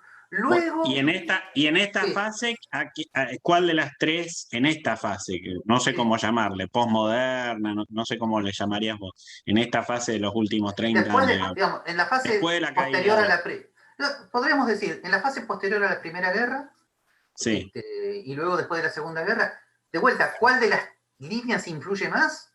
ajá, a ver, Y la que yo llamo la neocantiana de Mises, Popper y Hayek, porque bien, además era una línea que filosóficamente encajaba mejor con un mundo filosófico que ya no era tradicionalmente o católico o aristotélico, era un mundo relativamente más escéptico desde el punto de vista de las sí, grandes líneas metafísicas, pero siempre la manera de no caer en el posmodernismo, sin ser a la vez conservador religioso, es el kantismo. El kantismo es una de las pocas y muy buenas filosofías que daba un fundamento ético, no religioso, no conservador, al liberalismo político. Entonces no es casual que estos tres autores tuvieran a su vez una ética muy fuerte, que no sacaban de una vertiente conservadora, tradicionalista, a veces nostálgica de la Edad Media, sino que la sacaban directamente de la ética kantiana, que era muy absoluta, casi estoica, ¿no? Esto lo quiero decir porque a veces se habla del utilitarismo de estos autores. No, hay que tener mucho cuidado. Era un utilitarismo a veces como una mera declama o a veces como un utilitarismo de reglas muy estricto. Así que eran autores que podían, por un lado, encajaban mejor en un mundo post-metafísico, ¿no? Sin ser autores postmodernos, comillas, como me gusta decir, sexo, droga y rock and roll. No eran esos, ¿no? En los 70 aparece Rothbard, ¿no? De mucha influencia y ya con otra línea y con una profunda influencia, porque Rothbard divide a los austríacos norteamericanos en los del Mises Institute y en los otros, ¿no? En sus últimos años con una tendencia ultra conservadora, ¿no? Y los randianos siempre ahí por ahí rondando, todo dependiendo un poco de quiénes sean sus exponentes, etcétera, etcétera. Pero yo te diría que hasta hoy es así, porque mi línea sigue siendo muy difícil, muy minoritaria, incluso dentro de nosotros también hay muchas perplejidades. Cómo nos posicionamos frente al tema de ideología de género, cómo hacemos, mi línea sigue siendo muy minoritaria, a pesar de que académicamente se reconoce que un Lord Acton es muy importante, pero es bravo. Y cuando ves estos debates así del estilo de Gloria contra Laje, ¿qué sensación tenés? ¿Se puede llegar a algún tipo de coincidencia o directamente estas tribus liberales son incompatibles, digamos? bueno, por supuesto, en estos debates hay muchos temas de personalidad, hay muchos temas psicológicos, hay muchos temas de edad. Por lo tanto, desde un punto de vista psicológico y temperamental, te voy a decir, te voy a decir que a mí me parece que Gloria Álvarez y Agustín Laje y sus seguidores están en una edad en la que les encanta matarse por YouTube y debatir. Están en eso, les encanta. Yo también pasé esa edad, me acuerdo una vez a los 25 años, me llevaron a Tucumán a debatir con un viejo demócrata cristiano que era un viejito adorable, y yo en nombre de Rothbard y Hayek lo hice pelota pobre en un debate, cosa que yo ya no haría nunca más, ¿no? O sea, pero tiene que ver con la edad, ¿no? Tiene que ver con la edad. Bueno, fíjense que Ricardo Rojas y yo vengo del catolicismo, él viene del randismo, prácticamente parecemos hermanitos cuando hablamos, ¿no? Entonces, eso tiene que ver con la psicología, con la personalidad, ¿no? Bien, ahora, lo que no tiene que ver con estos factores más personales, tiene que ver con algo muy delicado, muy difícil, que está todo el mundo hablando de esto, yo no voy a decir nada original, que es el surgimiento de un nuevo conservadorismo, donde se mezclan muchas líneas. O sea, frente a la avanzada si querés, entre marxista-leninista y posmoderna, que es una avanzada además muy bien posicionada en los organismos internacionales, se ha producido una reacción antiglobalización que tiene dos fuentes, que yo traté de conciliar en mi último artículo que se llama Globalización y Globalización. Por un lado está la línea del nacionalismo católico argentino, del franquismo español, que se liga con el tradicionalismo católico francés, etcétera, etcétera, que considera que... ¿Cómo? Vox sería eso. No sé, ahí te confieso mi ignorancia, yo tendría que analizar más ese partido para... Okay. No sé. No, sí tiene que ver con el carlismo español, que a su vez tiene muchas líneas. Ok, no sé todavía. Sí te puedo decir que esa línea siempre consideró que nuestro liberalismo clásico es Belcebú, que son las Naciones Unidas, que es el globalismo, siempre pensaron así. O sea, identificaron a nuestros autores con las Naciones Unidas, o sea, siempre para ellos era o la tradición nacional católica versus el liberalismo, y por lo tanto te podrás imaginar que en esa línea, a su vez, no, te podrás imaginar vos, esa línea tiene su sector moderado y su sector radical. Su sector radical sigue siendo el mismo de siempre. Listo. ¿No? Y no los vas a cambiar. Los nacionalistas católicos de todas las naciones. Listo. Ahí están. ¿No? Católicos o a veces protestantes, pero ahí están. Pero luego tienen su evolución. Tienen una evolución que conozco bien en Estados Unidos y Argentina, que en Estados Unidos, en Argentina ha evolucionado hacia la aceptación de la Constitución de 1853, ¿no? Aceptar sus reglas de juego, son firmemente conservadores en el tema moral, pero hablan de una economía social de mercado, ¿no?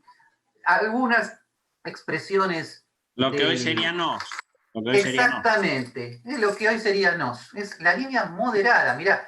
Si a Gloria Álvarez no le debe parecer Torquemada, imagínate, pero esa es la línea moderada. ¿Ok? Bien. La línea radical, que yo los conozco, mejor ni se los cuento porque se van a querer morir. Bueno, son los que a mí me quieren colgar directamente, mejor no les digo de dónde, ¿no? Bueno, ok. Pero a su vez, en Estados Unidos, cuidado, en Estados Unidos ha habido diversas tendencias de esta reacción conservadora. Hay una reacción conservadora libertaria que rescata, libertaria, ¿en qué sentido? Rescata sobre todo la Declaración de Independencia y el Bill of Rights, como los documentos básicos, la Constitución Federal y bueno, medio como, discúlpenme, como Fray Mamerto Esquiú, y bueno, si no hay más remedios, ¿no? Pero obviamente rechazan toda la evolución autoritaria que ha tenido el Estado norteamericano posterior, ¿no? Y algunos de ellos en la parte moral son muy conservadores, pero obviamente no tratan de imponer esa moral vía el Estado. Lo que ocurre es que desde esta posición se enfrentan con la ideología de género que trata de bajar sus líneas desde el Estado. Entonces, es muy difícil entenderlos, pero si ustedes se ubican un poquito, es coherente. O sea, estamos de acuerdo con la libertad individual y de ahí hacer lo que quieras. Sé marciano, sé venusino, sé homosexual, sé heterosexual, todo dentro de las libertades individuales, y los estados no tienen que bajar línea.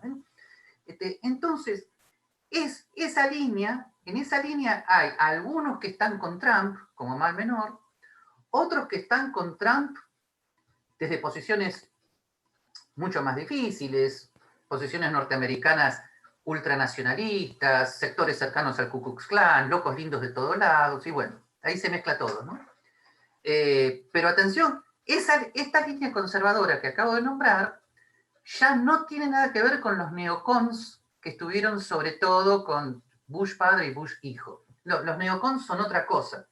No, los neocons son si se quieren, los norteamericanos internacionalistas constructivistas. Es como si fueran la Unión Soviética, pero al lado de Estados Unidos, ¿no? Bill Country, ¿no? Vamos invadiendo. Claro, ya se les pasó el cuarto de hora, pero lo que quiero decir es que estos neocons no tienen que ver con los conservadores norteamericanos que en este momento están ultra enfrentados con el Partido Demócrata.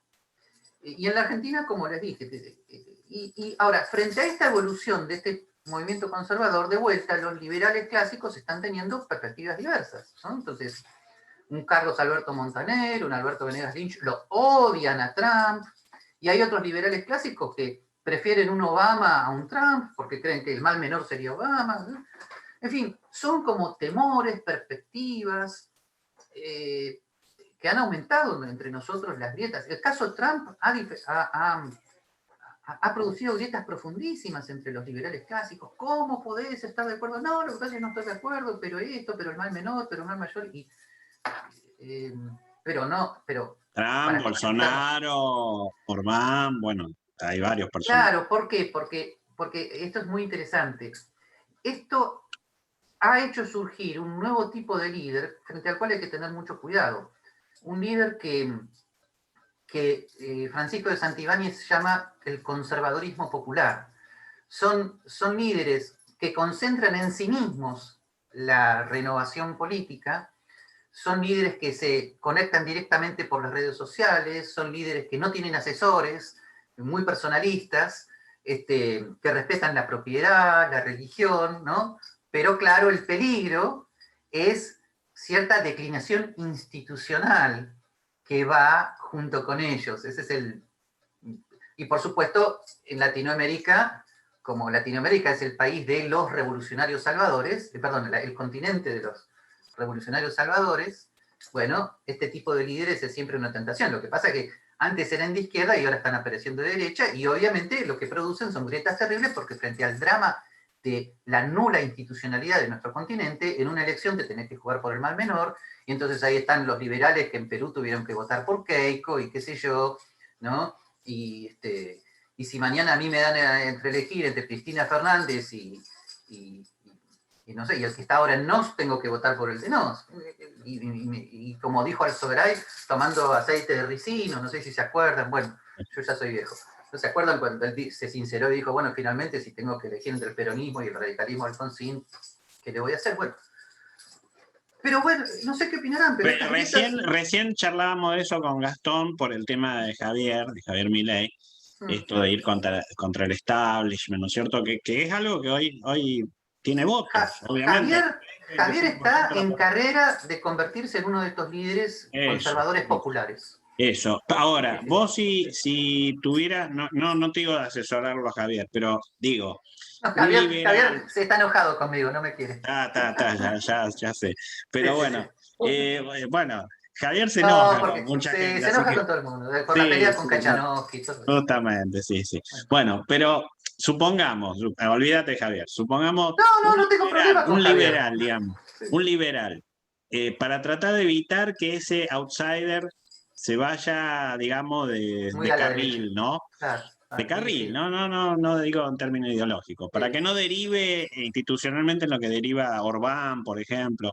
Claro. ¿Vos cómo hacés para equilibrar o compensar? Yo creo que estos líderes necesitan el asesoramiento técnico constitucional de personas que en Argentina existen, comenzando por Ricardo Rojas. ¿Está? O sea, estos líderes, si no tienen un proyecto de reforma constitucional por el lado liberal clásico, y ahí está el papel de los asesores políticos, si no tienen ese apoyo, si no presentan un programa de reforma institucional, entonces no van a tener más remedio que ir por el camino del líder conservador popular, que él, de propia mano, por propia iniciativa, va a gobernar también por decreto, como Alberto Fernández, simplemente los decretos van a ser diferentes, pero las instituciones argentinas van a seguir en decadencia, ¿no? Entonces, ahí yo diría, cuidado, es un movimiento muy naciente, pero yo creo que la debilidad que algunos ya le están advirtiendo, pero es una debilidad que se advierte fuera del debate apasionado, es cuidado porque, bueno, si llegás a la Cámara de Diputados y te divertís ahí, mandando a la miércoles a todo el mundo, bueno, está bien, pero cuidado porque gobernador, presidente, ya implica otro tipo de proyecto, y si no lo tenés, vas a terminar en un Alberto Fernández del otro lado, que al principio puede ser muy divertido, como un Carlos Maslatón, por ejemplo. Vos lo ponés en el poder y te saca un DNU, uno tras otro, todo liberal, ¿no? Y entonces todos contentos. Bueno, pero cuando se vaya Maslatón se acabó todo de vuelta.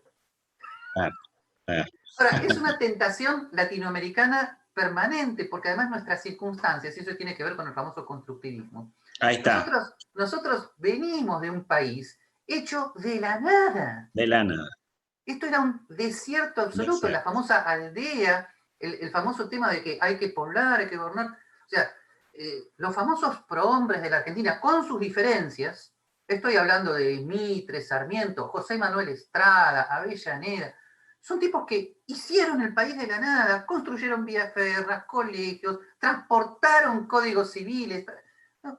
Bien, nosotros venimos de esa tradición. Ahora, esa tradición puede heredarse por derecha o por izquierda, claro, pero ya con cierta decadencia cultural, no con tantas luces, ¿no? Pero si alguna vez si no iniciamos el camino de una institucionalidad más estable, ustedes van a decir, bueno, pero está la Constitución del 53, sí, bueno, perdonen, esto es un tema muy delicado, pero ella estuvo dentro del drama.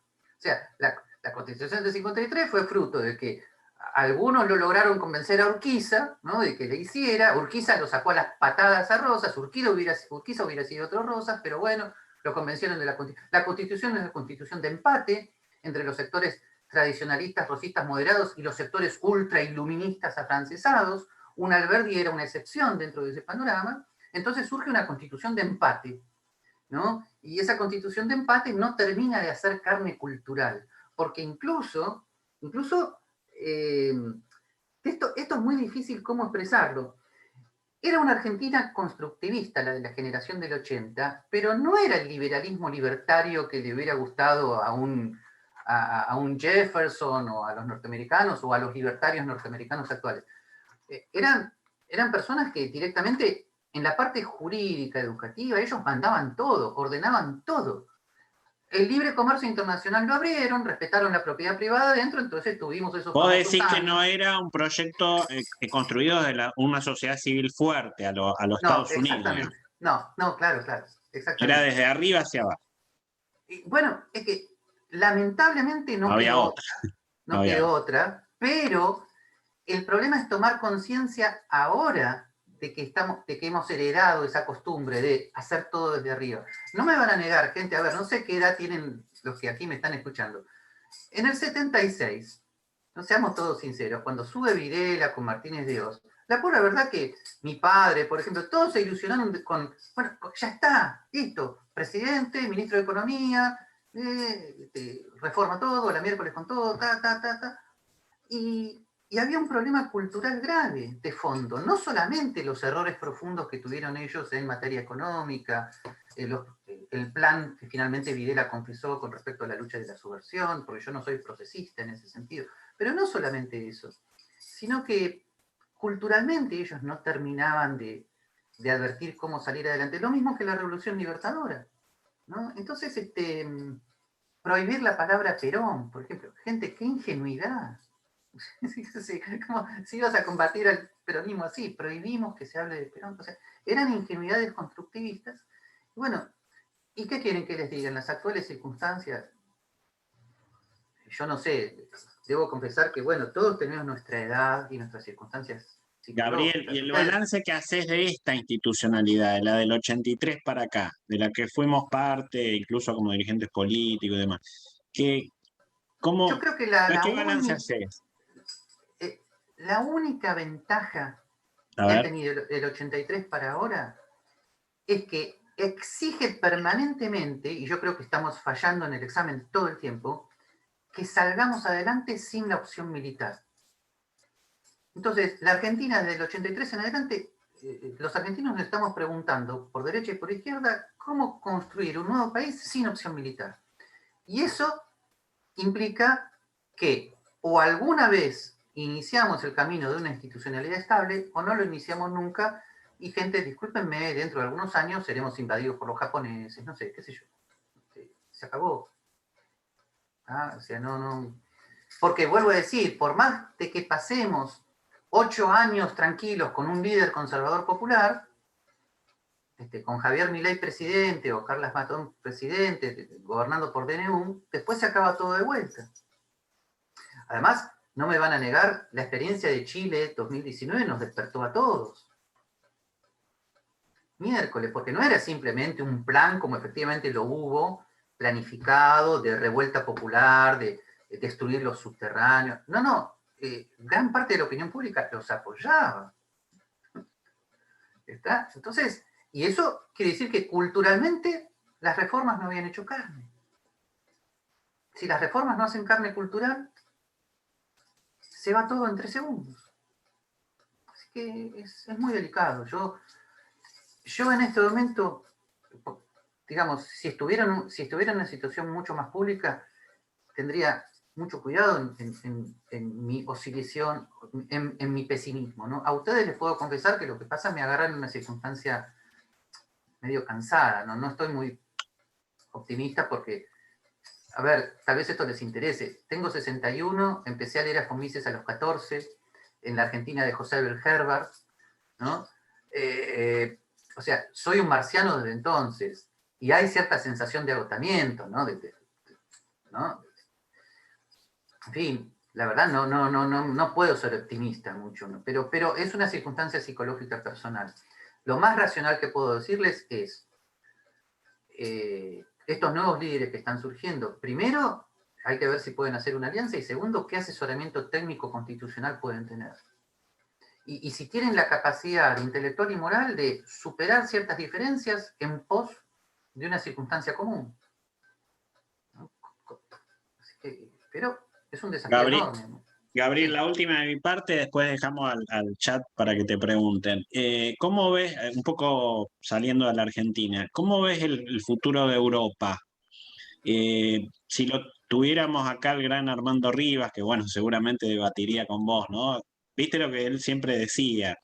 Él decía que Europa en realidad conoció la democracia gracias a los tanques Sherman, Sí.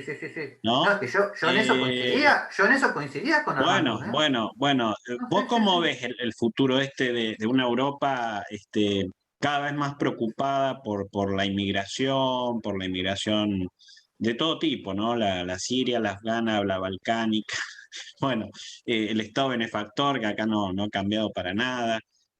¿Cómo ves el futuro de esta parte del mundo que, bueno, tan especial, incluso para la propia Argentina, tiene un contenido cultural muy... Yo, bueno, acá tengan en cuenta todas mis limitaciones personales y psicológicas, pero no puedo ser muy optimista porque, a ver, los líderes europeos que en principio están de acuerdo con la Unión Europea, tipo Angela Merkel o el nuevo Macron, etcétera, son líderes que desde el punto de vista del liberalómetro son muy débiles. No terminan de comprender el problema del estado de bienestar. Ustedes saben perfectamente que la clave de la solución al problema de la inmigración es eliminar el estado de bienestar, dejar de promover políticas antinatalistas, favorecer absolutamente una economía de mercado muy abierta, y estos líderes están muy lejos de todo eso, y por lo tanto veo un futuro donde lentamente van a comenzar a ser superados por este conservadorismo popular, y el tema Brexit es un ejemplo. España está terrible, o sea, en España, yo te acabo de confesar que no sé mucho, pero los que se oponen a Sánchez, que son varios, ¿no?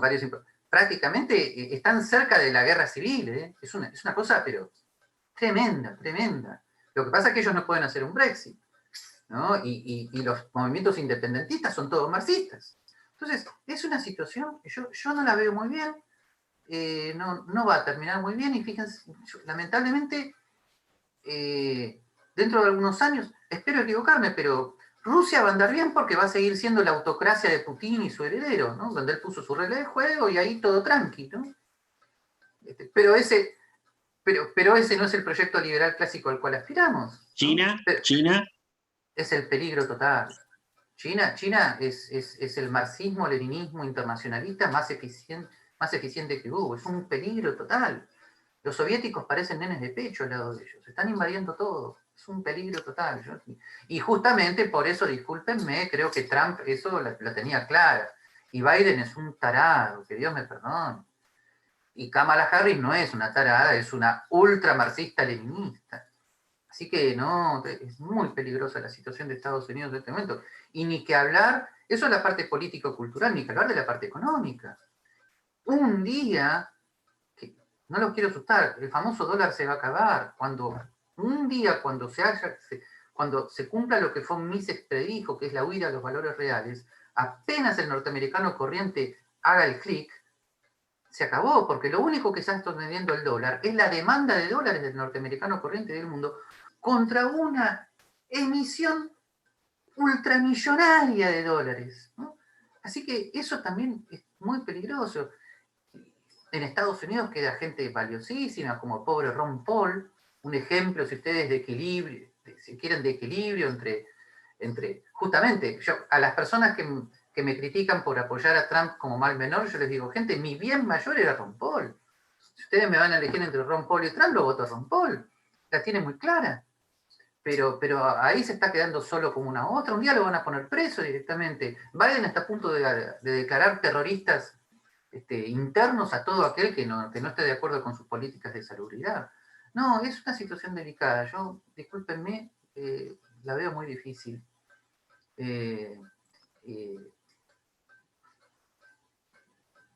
Espero que alguien me refute, ¿no? Pero no, la veo muy difícil. Sí. Bueno, abrimos... Si alguno de ustedes tiene más diálogo con los líderes locales que están surgiendo, ahí me dice, ¿puedo consultar? Sí, Juan Ángel, por supuesto que sí. Simplemente les digo, si alguno de ustedes tiene más diálogo con un Milei, con un Maslatón, etcétera, bueno, yo con Maslatón podría hablar. Hay que comenzarlos de la parte institucional. Sí. Juan Ángel, sí, decime. Ángel, sí. Sí, justamente la consulta era para usted, doctor Zanotti, y para Gastón, que usted lo agarró sobre el final, porque aquí estoy viendo que, si no me equivoco, somos 17 participantes, y Gastón comentó la experiencia de que muchas veces lo pararon en La Pampa y le dijeron, ¿y qué hacemos? Y se fue a comer tostadas. Y usted, desde la filosofía, comentaba los orígenes kantianos hasta los orígenes nietzscheanos, los cuales difieren bastante. Kant parte de un hombre bueno que busca el bienestar, tiene ciertos postulados, y Nietzsche va al poder por el poder mismo, y cada vez aumenta más el poder. En ese sentido me alineo más con lo que dice Gastón. Hay que meter los pies en el bajo ahora, porque, perdón, pues, es mi pensamiento, y me hago totalmente cargo. Mientras yo tengo 44 años e hice una planificación familiar y tengo un hijo, mi hijo, para cuando vote, seguramente no va a influir en esta democracia, porque a mis 60 años ya seguramente alguien va a haber tenido 125 o 625 descendientes. Entonces, coincido con Gastón en que hay que meternos en el barco hoy. Y acaba también la pregunta. No hay mucha gente que le tiene miedo a la libertad y que está continuamente buscando que le digan ¿qué hago? Claro. Porque la libertad implica mucho. Claro, por supuesto. Bueno, eso requiere que yo explique una diferencia que tengo entre el político y el estadista, que no soluciona mucho, pero el gran enemigo de la libertad política es la alienación de las masas. El gran autor para explicar eso es Ortega y Gasset en La rebelión de las masas. Y creo que los liberales deberíamos leer un poquito más a la psicología política de autores como Freud y Fromm. No estoy hablando de Marcuse. Bueno, que explica mucho el tema de la alienación psicológica que produce eso que, Juan, tanto te preocupa y nos preocupa, ¿no? O sea, la naturaleza humana psicológicamente no parece estar preparada para la libertad. El surgimiento de una declaración de la independencia yo creo que fue casi milagrosa en la civilización humana, por decirlo así. Para eso se necesita no solamente recorrer el camino de la institucionalidad, que es la única pared que puede defenderte contra los locos, ya sean votantes o gobernantes, sino también la diferencia entre el político y el estadista. El estadista es una especie de psicoanalista social. No corrobora la alienación de la gente, de alguna manera ejercen un efecto curativo, pero dependemos totalmente de la suerte. El surgimiento de esos líderes, ¿quién lo puede planificar? Y no podemos caer también en la utopía aristotélica de que yo voy a educar a Alejandro Magno, porque eso no significa nada. O mejor dicho, puede ser que no salga bien, o lo que sea. Entonces, por ahora, vuelvo a decir, no hay mucha solución para la alienación de las masas. Es un tema que estudió Freud profundamente, que estudió Erich Fromm en el libro El miedo a la libertad. Lo único que podemos hacer es asesorar a los líderes que vayan surgiendo y tratar de hacer una alianza. Yo si puedo ayudar, ¿no?, a una alianza entre los sectores más moderados del liberalismo clásico y más moderados del nacionalismo católico, me doy por conforme. Sí. Disculpe, muy amable por su respuesta. Gastón, me gustaría que sumases algo, porque yo tengo la misma visión pesimista y considero que si no nos ponemos el casco con un equipo de Kevlar, ni siquiera un chaleco de Kevlar, sino una armadura tipo 4, y salimos a dar la batalla ahora, nos pasan por encima. Mira, Juan Ángel, yo tengo otra óptica. Obviamente vos sabés que yo viví en el extranjero muchos años, al igual que Karen. Amo profundamente a mi país, eso me compromete en la lucha, ¿sí? Al igual que Marcelo y al igual que el doctor, provenimos de un mismo armado político en los 80, tenemos amplia experiencia política y administrativa. Sin embargo, lo nuestro es más próximo, como yo te decía con anterioridad, Juan Ángel. Es decir, nosotros consideramos que tenemos que tener esa proximidad con la gente. Tenemos que ir a tocar las puertas, tenemos que verlo a los ojos, tenemos que brindarle la posibilidad que crean en nosotros. No somos nada más críticos de una realidad. Yo valoro mucho la experiencia personal que tuve con Donald Trump y con Rudy Giuliani. Considero que son unos maestros en el armado político y es una posición personal, ¿sí?, que comparto obviamente con mi amigo Javier Milei y con mi amigo Carlos Malatón. Nosotros yo la comparto también, ¿eh? Yo la comparto también. Sí, sí. Sí. Nosotros estamos en ese rumbo e inclusive hicimos una alianza aquí en la capital federal, reitero, con el mayor del ejército argentino retirado, Juan José Gómez Centurión. Tenemos valores en común, muchos somos católicos, somos pro vida, o creemos obviamente en las instituciones, en las tradiciones, en las costumbres, amamos a nuestra bandera y consideramos que queremos un país mejor. Pero no estamos desde el escritorio, desde una institución, sea política o académica, sino que bajamos obviamente el contacto con la gente, porque es la única manera. Si no tenemos un lenguaje llano, ¿sí?, con la gente, no nos van a comprender. Entonces, esa es mi posición. Yo no critico a los demás, todo lo contrario, creo que aunan criterios que amalgaman los mismos, pero necesitamos tener contacto diario con la gente. Necesitamos trasladarnos. La capital, o Javier Milei, o Carlos Malatón, o yo no somos el ombligo del mundo, ¿sí? No somos los liberales clásicos de los años 80 o 90. Ya nos transformamos, ¿sí? Creemos en la reducción gradual del Estado Nacional, ¿sí? Creemos que las instituciones deben ser saneadas, creemos que deben de unificarse los órganos de control, ¿sí? Sobre todo vos sabés que tenemos una observación hace 13 años por parte de las Naciones Unidas, en el sentido de que, bueno, el titular del órgano gubernamental de control a nivel nacional está acéfalo, ¿sí? Y tenemos la complicidad del Senado y de la Cámara de Diputados de la Nación, en el sentido que esto continúe así. Es decir, actualmente, si un militar de la República Argentina comete violaciones a los derechos humanos, nadie lo va a castigar. Absolutamente nadie lo va a castigar porque no está dentro de la normatividad. Es decir, seamos claros y concisos. Acá tenemos que reformar el Estado de la República, pero con gente idónea. Y sí considero y ratifico que la Constitución Nacional, elaborado por mi tío tatarabuelo Juan Bautista Alberdi, es el punto de partida. ¿Sí? Estuve en los Estados Unidos, viví en los Estados Unidos, obviamente son las bases de la Constitución Nacional, no es una copia, ¿sí? Como muchos dicen, pero tenemos que avanzar en este trazado. Es decir, tenemos que echar abajo todas estas reformas nefastas, socialistas, castrochavistas, ¿sí? Pro Cuba, pro China, pro Rusia, y tenemos que revisar todas estas inversiones a espaldas de todos los argentinos.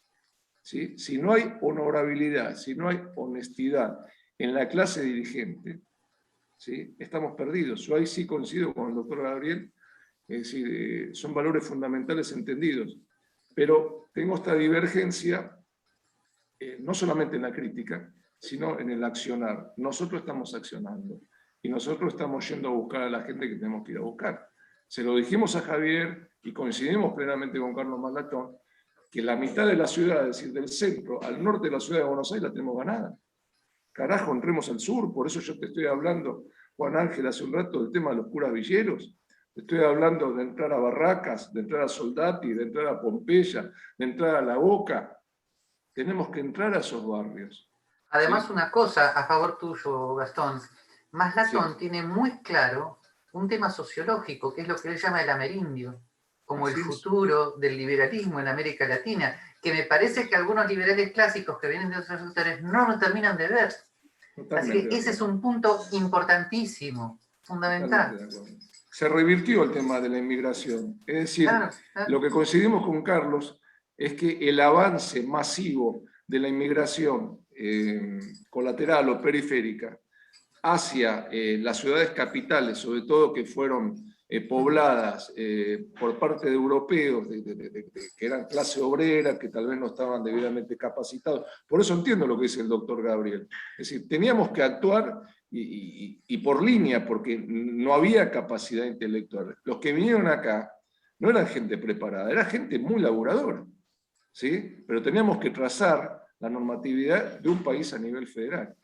Pero obviamente tenemos estos bueyes y tenemos que hablar con estos bueyes, ¿sí? Entonces nos tenemos que poner a trabajar con la comunidad peruana, con la comunidad boliviana, ¿sí?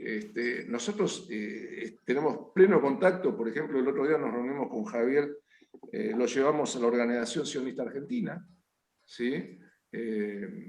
Son empresarios fuertes en la República Argentina y están muy relacionados con Israel. Entonces Israel decide e influye rumbos a nivel internacional. ¿Sí? Hay capitales foráneos importantísimos en los Estados Unidos y acá en Argentina. Es decir, no podemos dejar afuera de este juego absolutamente a nadie. Y no queremos que esto siga cayendo en las garras, digamos, del castrochavismo, porque te lo digo de nueva vez, Juan Ángel, esto se va a convertir en el narcosocialismo. ¿Sí? La última puntada que quieren dar es liberar al general Milani. Y lo van a lograr, ¿sí? Porque él, y entre comillas, Heladera Pocino, un ex AFI, de la vieja AFI, ¿sí? Que lo rescató Cristina Fernández de Kirchner, quieren lograr impunidad para estos personajes. Y vamos a estar perdidos, no hay vuelta atrás. ¿Sí? Por eso disiento con el doctor Gabriel Zanotti en un realismo, desde mi punto de vista, pesimista. Nosotros estamos en un realismo transformador. Y sí, estamos con esa impronta de Trump, porque nosotros servimos a Trump como asesores a través de Rudolph Giuliani, que fue un procurador general estrella en los Estados Unidos. ¿Sí? Nosotros somos de ir pueblo por pueblo, puerta por puerta, mirar a los ojos, darnos la mano y comprometer la palabra. Y una vez que obtenemos el voto, reitero, ir a agradecerlo. Sabemos que lo vamos a lograr, pero estamos transformando. De todos modos, espero que tengas razón, por Dios. De todos modos, Así es. hay que recoger el guante institucionalista de Gabriel, que me parece que también en la charla anterior con Gastón, bueno, hablamos un poco de eso, de la organización partidaria, bueno, de dotarle de mayor institucionalidad federal también al cuadro político que genera Javier y demás. Vamos a hacer no es necesario hacer acá un contrapunto, pero acá tengo al lado una psicóloga que cuando vos, Gabriel, dijiste de la alienación psicológica a las masas y citaste, no a Fromm, porque ella estaba de acuerdo con Fromm, pero cuando citaste a Freud, Se le erizaron los pelos de punta, así que... Cari. Bueno, No fue hola, ¿qué mi tal? intención. Encantada. mi Yo quería aclarar un tema, por el tema, yo estoy en Viena, en Austria, y me formé con Jörg Haider. Aquí fui mano derecha de él. Y bueno, tengo la formación de la Academia Europea Austríaca y fui más de 20 años titular en la Universidad de Sigmund Freud. ¿Sí? Fui de las primeras psicólogas que combatió el psicoanálisis. ¿Por qué?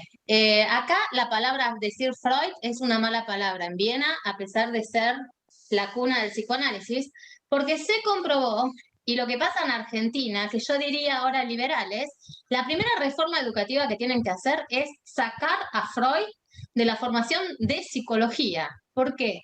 ¿Qué estamos hablando? Están llenos de psicoanalistas.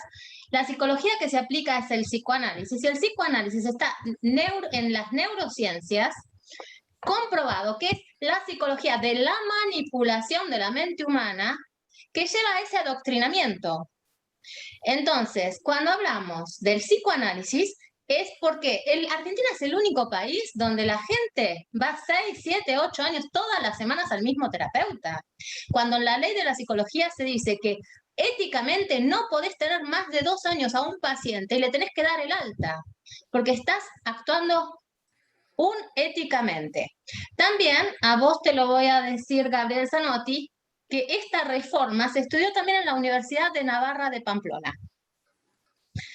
Y también se llevó aquí en la Universidad Sigmund Freud, ¿sí? Porque llevaba una teoría ateísta, llevaba una teoría de dependencia y poco ética, porque como profesionales de la salud no podemos hacer un comercio y una manipulación sobre lo que es la mente humana. Por eso, hace 20 años, desde se empezaron a utilizar la filosofía en el liberalismo, se habla de Karl Popper. Karl Popper no era solo filósofo, pensador, primero marxista, después del liberalismo, sino que era un psicólogo.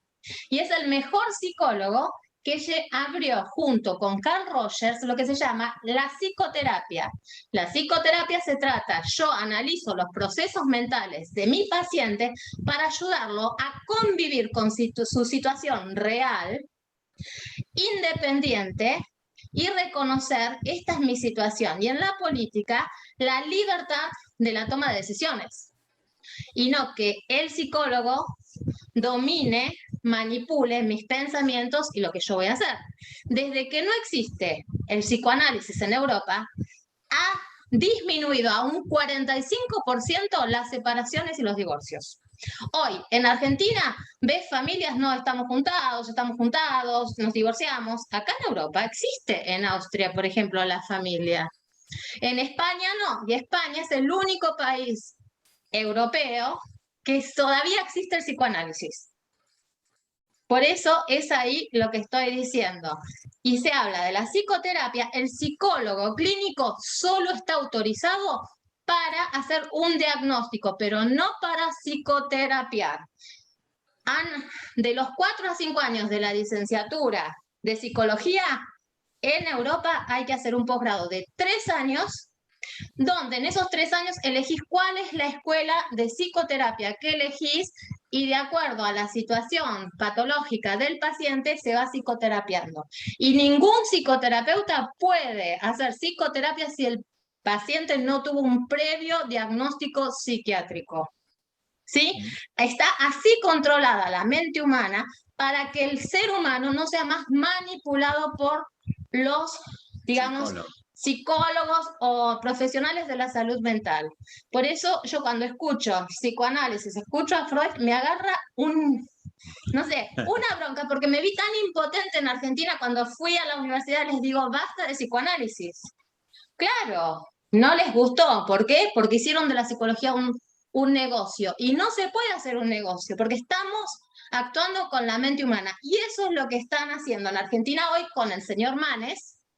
¿Qué pasa? Utilizan a Manes para manipular a todos los psicólogos, como están haciendo con los medios de comunicación. Soy psicóloga y soy licenciada, magíster en comunicación social también, ¿sí? para que veas de dónde vengo, y analista internacional. Entonces, ¿qué sucede? Utilizan a manes, utilizan a los psicólogos para manipular nuevamente a todo el pueblo argentino a través de las pautas del psicoanálisis. Y es lo que veo que está haciendo con ese adoctrinamiento, con esa política, la República Argentina. Por eso hay que despertar, hay que abrir los ojos. Porque se utilizan a los psicólogos para manipular todo eso, también los medios de comunicación. Acá en Europa, en el canal que yo trabajo para RT, para RTL, nos agarramos la cabeza cuando vemos lo que está pasando en la Argentina. Y siguen con el psicoanálisis, y siguen con esos medios. Y la gente está como, digamos, hipnotizada. ¿Sí? Perdón, soy muy dura, es mi aporte. ¿Sí? No, ok, Pero... yo lo único que puedo decirte a esta hora y en este momento es que yo me estaba refiriendo a algo muy acotado. Yo me estaba refiriendo a 2 textos de Freud, psicoanálisis. Y te tengo que mandar muchos saludos de Ricardo Rovira. Ah, por favor, ¿Sí? reiteráselos. Por favor, reiteráselos. Bueno, gracias. No, yo me estaba refiriendo a Psicología de las Masas y Análisis del Yo, sí, y el malestar de la cultura. En esos 2 textos, Freud tiene un diagnóstico sobre el tema de la alienación que a mí me pareció adecuado, por eso lo cité. Por supuesto, te lo vas a imaginar, yo no tengo nada que ver con la interpretación que marca. lo sé, pero quise aprovechar el momento para agregar al tema, porque es importante que los liberales tengamos argumentos y sepamos el por qué no y el por qué sí, ¿no? Sí, porque si no tenemos argumentos, no podemos defendernos. Y me pareció oportuno en esta parte. Perfecto, muchas gracias perfecto. por dejarme participar. No, está todo bien. Perfecto. Bueno, muy bien. Bueno, bárbaro.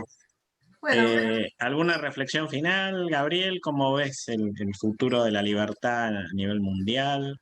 no, ya habrán visto, espero que tenga razón Gastón. En fin, bueno, por suerte en estos momentos, en estos grupos podemos hablar con más libertad, más sinceridad. Lo mío tiene que ver con una circunstancia psicológica, personal. Hay una sensación de agotamiento, ¿no? Pero vuelvo a decir que lo más racional que pude aportar es la recomendación de asesorar a estos líderes en el tema institucional. Eso me parece muy importante. Y la alianza entre los sectores moderados que vienen del nacionalismo católico y los sectores moderados que vienen del liberalismo clásico, eso es fundamental. Como, bueno, habrán visto la presencia de María Victoria Villarruel. Bueno, eso es un avance notable, ¿no? Pero esa alianza tiene que profundizarse y obviamente no se va a profundizar si de un lado están los franquistas y del otro lado están los randianos, ¿no? O sea, tenemos que ir a los sectores más moderados, ¿no? Una persona con la cual ustedes deberían hablar, por ahí lo conocen, es Fernando Romero Moreno, ¿no? El autor del libro La Nueva Derecha, que yo lo conozco, sí. Es la máxima evolución que ha tenido el nacionalismo católico hacia un ideal de conciliación con un proyecto constitucional clásico, ¿no? Yo noté una gran evolución en el pensamiento de él, lo conozco ya hace más de 30 años. Y bueno, sí, es notable. Sí. Así que bueno. Bueno, te agradecemos, Gabriel. Excelente la charla. Haberlos conocido todos. Bueno, les dejo mi email por si alguien me quiere escribir. Vamos. Okay. Buenísima charla de los dos. Muchas gracias. Ha sido una conversación interesantísima. Lamento no haber podido estar a las 19. Bueno, va grabado, así que después lo pueden ver en YouTube y Facebook. Así que bueno, gracias, Marcelo, por muchísimas gracias a todos por estar y sobre todo a los dos disertantes. Muchas gracias. Muy bueno. Cualquier otra oportunidad nos podemos volver a juntar.